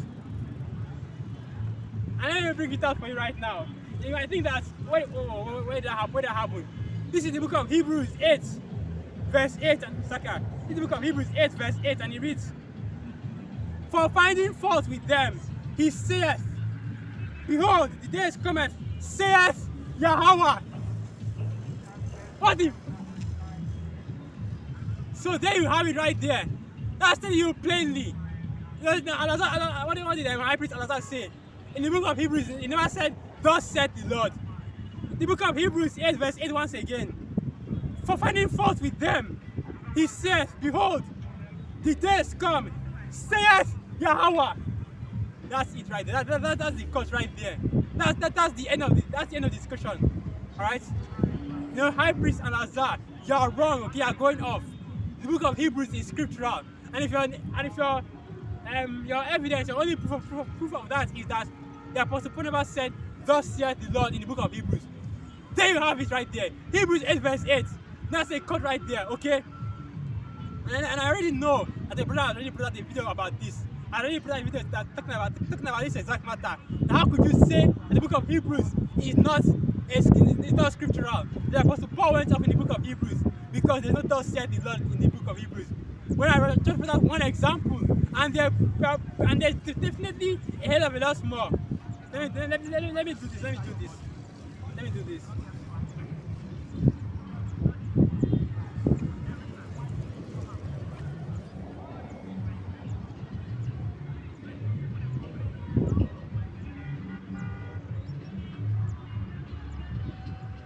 Alright, I have another one right here. Hebrews chapter 10. Oh, it's the same precise. Hebrews chapter 10, verse 16. Hebrews chapter 10, and I'll start from verse 15. Hebrews 10, verse 15. Whereof the Holy Spirit also is witness to us. For after that he had said before, this is the covenant that I will make with them after those days, saith Yahweh. I will put my laws into their hearts, and in their minds will I write them. That's telling you right there that this is the words of the Most High. It's Yahweh Ba'Hashem Yahushai that promised to do that. He promised to write his laws in our inward parts. And he is the one that said that he would do that. Because that's going back to the prophecy that was spoken of in Jeremiah 31, verse 31. Alright? So all these men out there are saying that, oh, Paul went off, you know. It's like I'm slotting it too much. It's messing my posture. But all these men are out there saying that, you know, the Apostle Paul went off because he said something different from Yahushai, which of course is a lie. The Apostle Paul went off because he said that thus said the Lord, not in the scriptures, which is not in the book of Hebrews, which of course is a lie. The actual truth is that High Priest Eleazar does not want to come into the proper, does not want to come into the correct order. He doesn't want to be under the apostles. He doesn't want to be under Yahushai even. He wants to be the grand high priest, right? That's actually what he wants to be. He wants to have that title of high priest grand publa, okay? You know, the big man in Israel, the big high priest in Israel. That's basically what he wants. And the words of Apostle Paul cuts him. Because if he says that he believes in the words of Paul, guess what? That's all you need to know. That's all you need in order to curse him. Because anything that he says, we go into the epistles, and that's what cuts him. But now that the Apostle Paul is going off according to him, you know, because you have a lot of these Hebrew Israelites, so-called, talking about the Apostle Paul went off. No, the Apostle Paul went off. The epistles aren't right, this and that. But now we see, but we already know the truth, okay? The Apostle Paul wasn't going off because he was taught by our church directly. Okay, our church put the spirit on him to be the apostles of the Gentiles. So by him saying that the Apostle Paul went off, it's the same as saying, that the man that went to the Gentiles, the one that Yahushua entrusted with their, by to teaching the Gentiles about people was going off. So that means that what Yahushua picked a bad egg. You know what I'm trying to say? That's not where we're going right now. We're going to. I want to start here. Let me get back on topic. No, but it just shows, man, that this dude, Eleazar, high priest Eleazar doesn't know what he's talking about. Because that right there, it cuts him, okay? The Apostle Paul actually said that, thus saith the Lord in the scriptures. He quoted the Old Testament. And I'm pretty sure he quoted Yahushua as well. Because I'm pretty damn sure that nobody that what? More than half of the New Testament was authored or inspired by the words of Paul, the Apostle Paul.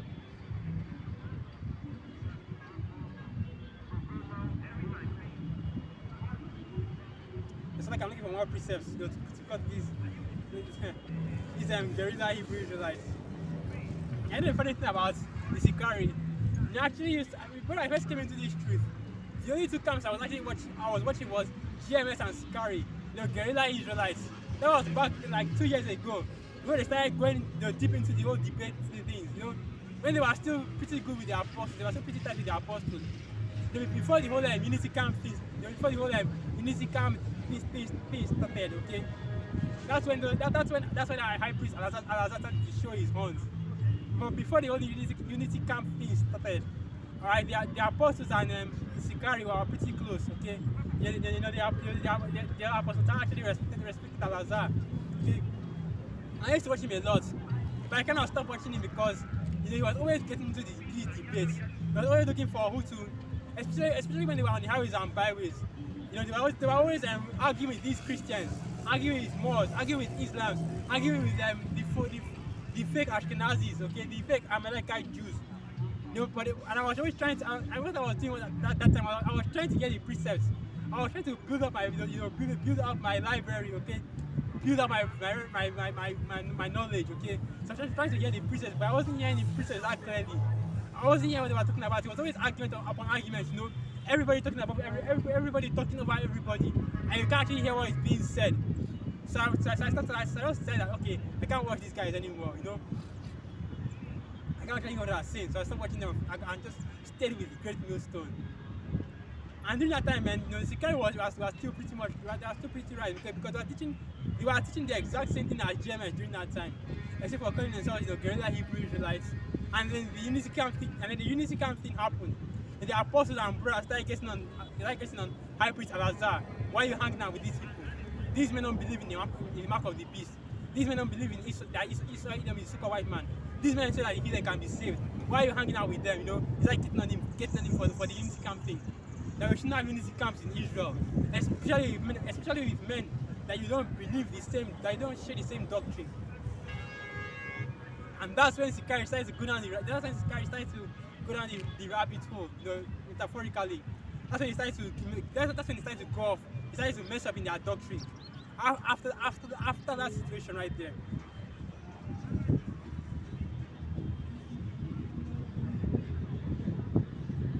After they were exposed with the unity camp thing.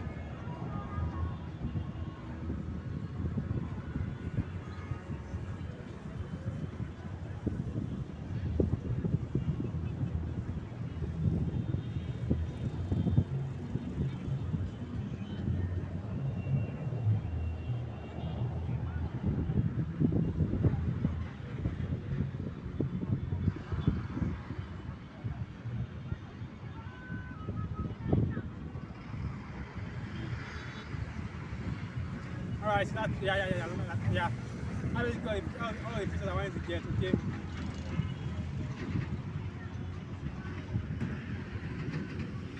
As I was saying, back to what I was reading in the book of Hebrews, the first chapter. Everything I was doing is based upon faith, alright? It's based on everything I was doing is based upon faith, based upon. Okay, based upon faith. I'm trying to remember what I was going to say. Alright, as I was saying, everything that I was doing based upon that faith, okay? The faith that we're going to be delivered for doing this work. The faith that Yahweh is going to destroy this wicked ass kingdom and restore a righteous kingdom to our people. That is 2 Peter 3, verse 10 to 12, I believe. Or is that 10 to 12 or 10 to 13? Okay, that we, according to his promises, look for new heavens and a new earth, wherein dwelleth righteousness. Right, we have that faith in Yahweh our tribe, and he will bring forth righteousness for our people. Alright? We're all out here on heavens and Bible based on faith, okay? Because before Israel started calling themselves Edomites, right? Before Israel started calling themselves Edomites, before this truth started becoming more mainstream, right? Before the evidence started coming out that we were the true Hebrew Israelites according to the scriptures, all we had was the words of the scriptures. All we had was the faith in Yahweh our tribe, the faith in the names, the faith in the Paleo-Hebrew, the faith in who the northern and southern kingdom was according to prophecy. But now you see that all that faith is coming out. Even the chariots. You see chariot sightings everywhere. Everybody is talking about the chariots. Before Babylon, before the Air Force of Babylon declassified the UFO sightings. Before they started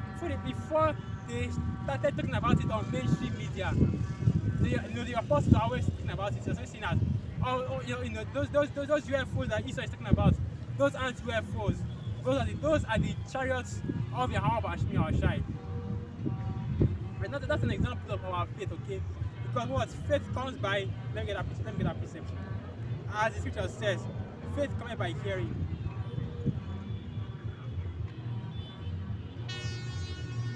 Romans 10, verse 17, and it reads, So then faith cometh by hearing, and hearing by the word of the Most High. But I say, have they not heard?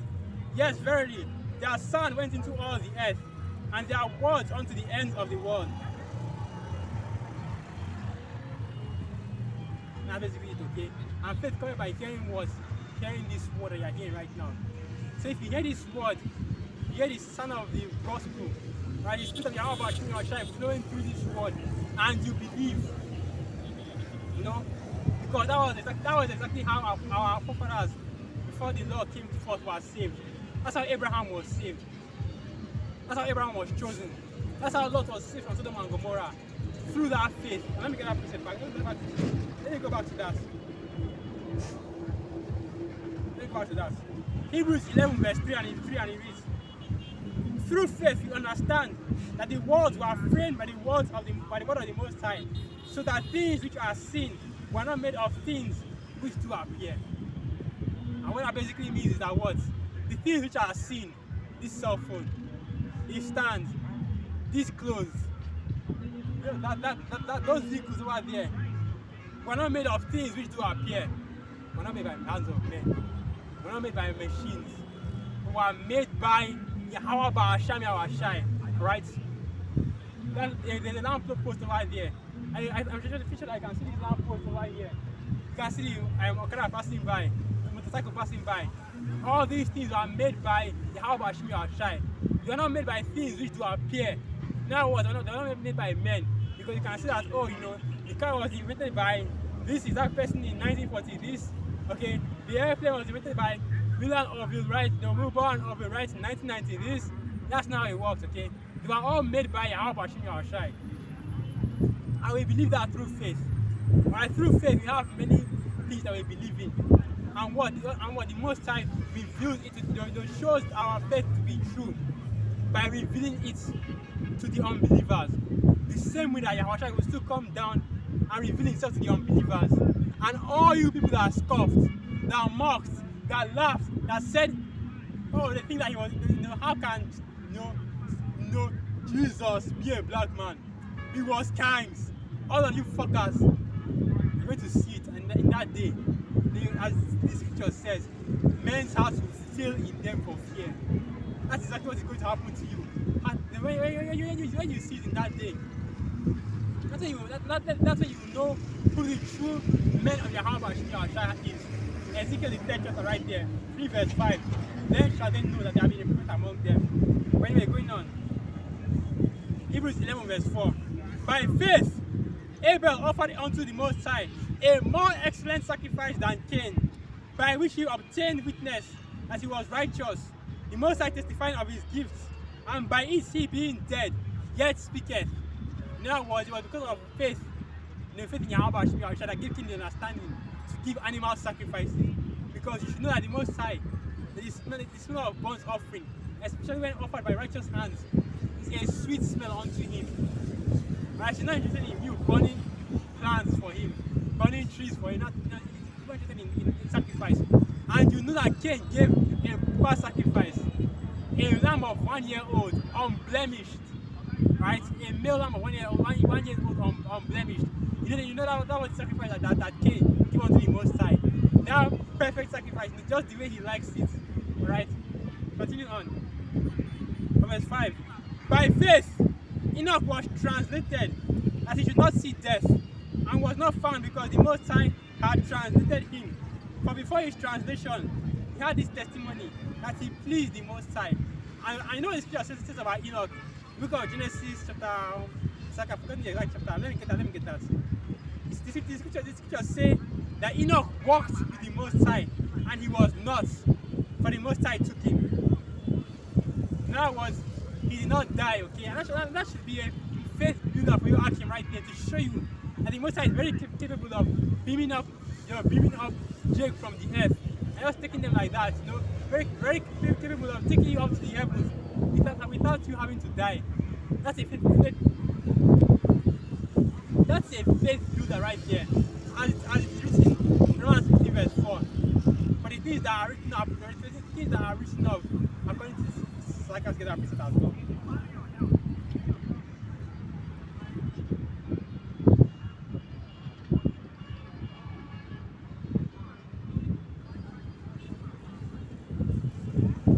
Romans 15 verse 4. For whatever things were written aforetime were written for our learning, that we through patience and comfort of the scriptures might have hope. Right now, and the whole and the Enoch being beamed up was written for our learning, so that you might have hope that you will be beamed up as well, the same way that he was, okay? Because the elect are going to get that Enoch treatment, beamed up into a chariot and taken into the heavens just like that. And guess what?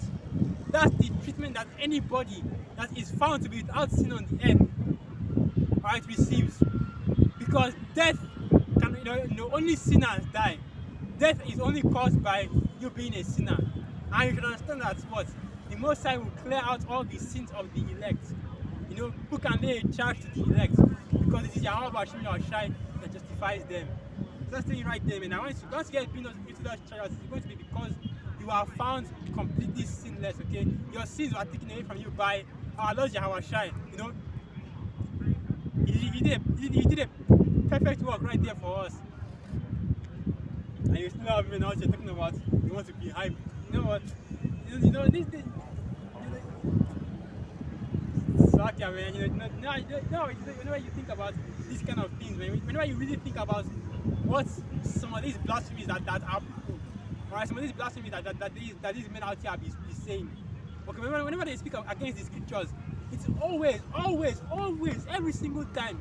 Whenever these men speak about the scriptures, they're always speaking against the Yahweh Shai every single time, like clockwork. Yeah, as I was saying, every single time they speak against, they come out and say anything, they go off. It's always going to be them speaking against Yahweh Shai. Right, so this is the book of Genesis 5, verse 21, and it reads, and Enoch lived 65 years and begat Methuselah. And Enoch walked with the Most High after he begat Methuselah 300 years and begat sons and daughters. And all the days of Enoch were 365 years. And Enoch walked with the Most High, and he was not, for the Most High took him. That's saying that what? Enoch didn't die because the Most High beamed him up, right? And that's showing you how a man that walks in perfection, a man that is without sin, that walks perfectly from the day of his birth to the day of his death. That's showing you how he dies, okay? He doesn't. The Most High beams him up into a chariot and takes his spirit like that. And after he lives a long and fruitful life, then he gets beamed up in the chariots. The same thing that happened to us, to the elect. And we that are the hopeful elect, we hope that we get taken up into those chariots, because that's the only way that will be saved in this kingdom. Because there's no plan B for us, okay? We're not thinking that, just in case the chariots don't come, then we build this little bunker right here. That's not going to work. If you think about it, if you want a proof that's not going to work, Amos the 9th chapter, right? And we bring out these precepts for these devils. For you devils, for Esau Edom. But we believe it as well. Amos 9 verse 1. I saw Yahweh standing upon the altar, and he said, smite the lintel of the door, that the post may shake, and cut them in the head all of them. And I will slay the last of them with the sword. He that fleeth of them shall not flee away, and he that escapeth of them shall not be delivered. Though they dig into hell, then shall my hand take them. Though they climb up to heaven, then shall I bring them down. And though they hide themselves in the top of Carmel, I will search and take them out thence. And though they be hid from my sight in the bottom of the sea, thence will I command the serpent, and he shall bite them. That's even being Leviathan. And that precept right there is telling you that no escape. You dig into earth, the Most High is going to scoop you up out and bring you and destroy you. You go into heaven like Jeff Bezos, like Elon Musk. How about you? Shai is already there waiting for you. So I don't know where you're trying to hide from. You hide at the top of the mountains. The Most High is going to get you. You hide at the bottom of the sea. They build a little bunker for yourself at the bottom of the sea. It's Leviathan, Leviathan is going to be on your ass. You know these cartoons where the dog bites somebody's ass, and then they go, yow, and they start running away. And then you see the dog are beating their ass, taking a trick out of their clothes. And you can see the skin of their butts. That's exactly what the most are going to seek the Leviathan on you. But instead of your body, you're going to devour you whole, right? Or burn you, whichever spirit gets put on him for you on that day. Right? That's what I was saying. There's not going to be any plan B for us, okay? Because there's no way to hide from the wrath of Yahweh Shimi or Shai, okay? As the scripture said that they shall stand that day into the hills, fall on us, into the seas, the hills fall on us, onto the seas, devour us and hide us from the wrath of the Most High and the wrath of His Lamb. Because there's not going to be anywhere to hide from Yahweh Shimi or Shai in that day. But guess what? The only place you can hide from Yahweh Shimi or Shai is in the chariots. But guess what again? Yahweh Shai is in those chariots. So in actuality, you're not even hiding from Yahweh Shimi or Shai. You are being protected by them in the chariots. Right? That's what's going to be happening in that day. Where the men are in the chariots will be like, oh, where's the bullet there? They're watching the destruction like, your house will be like, thank the Most High. Brother Yahweh Shimi or Shai. The other Yahweh Shimi or Shai. Because you're not going to be saying, thank God and Jesus in the chariot. You're not going to be saying, thank God and Jesus in the chariots, man. It's going to be, Brother Yahweh Shimi or Shai. So what are Yahweh Shimi or Shai, that's going to be what you're going to be saying in the chariots, man.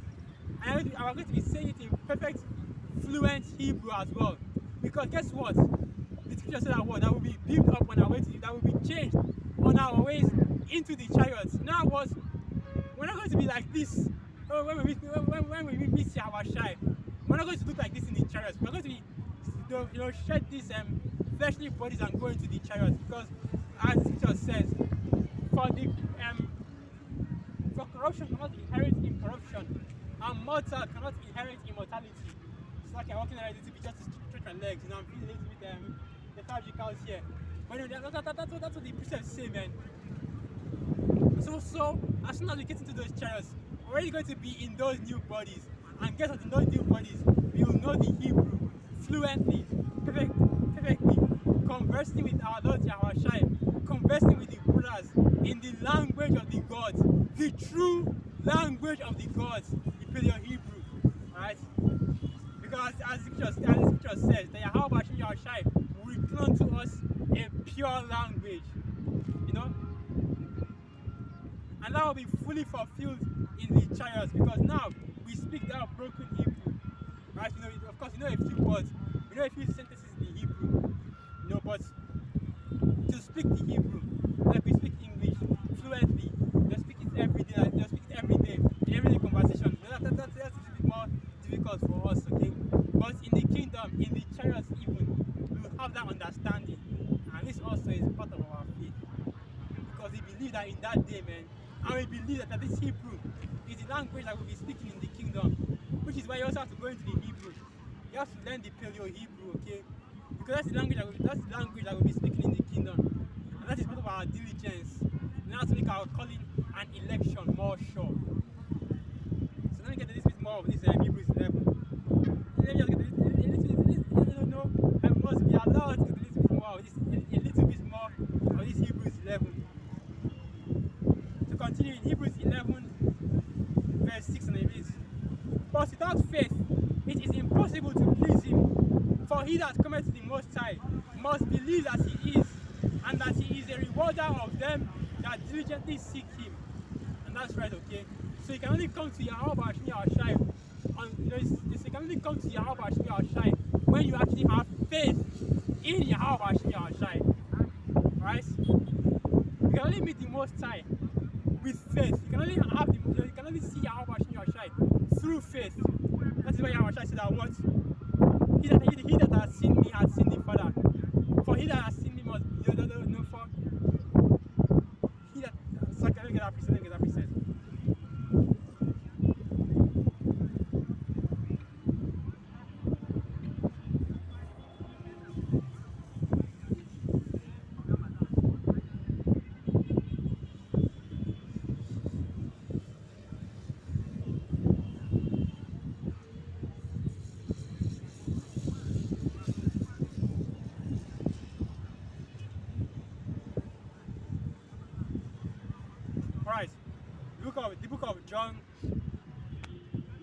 John 14, verse 9, and it reads, Yahushua said unto him, have I been so long time with you, and yet thou hast not known me, Philip? He that hath seen me hath seen the Father, and how sayest thou then, show us the Father? Believest thou not that I am the Father, and the Father in me? The words that I speak unto you, I speak not of myself, but the Father which that dwelleth in me, he doeth the works. And this doesn't mean that Yahushua is the same person as the Most High, but rather that Yahushua is coming in the spirit of the Most High. And because he is the one true begotten Son of the Most High, in other words, he was created directly by the Most High. He has the same appearance of Yahweh, the Most High. Right? It's a simple logic. You want to know what the Most High looks like. He looks like his son Yahushua.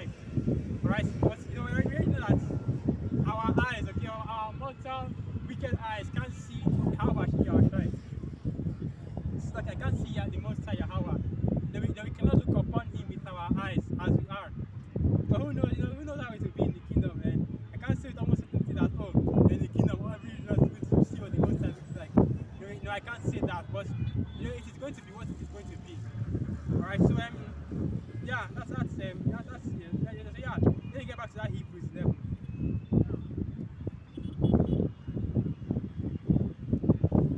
Yeah.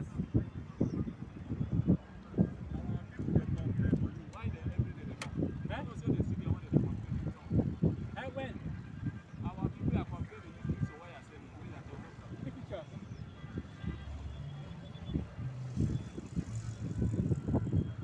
I'm recording. I said, this picture you are taking, people are complaining for office. No, I'm not recording pictures. Yeah, I'm not recording pictures. I'm taking pictures. No, I'm not taking picture.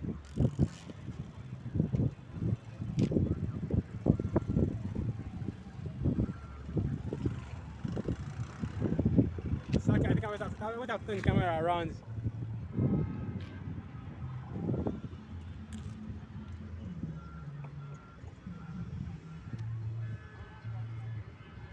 Alright, there we go.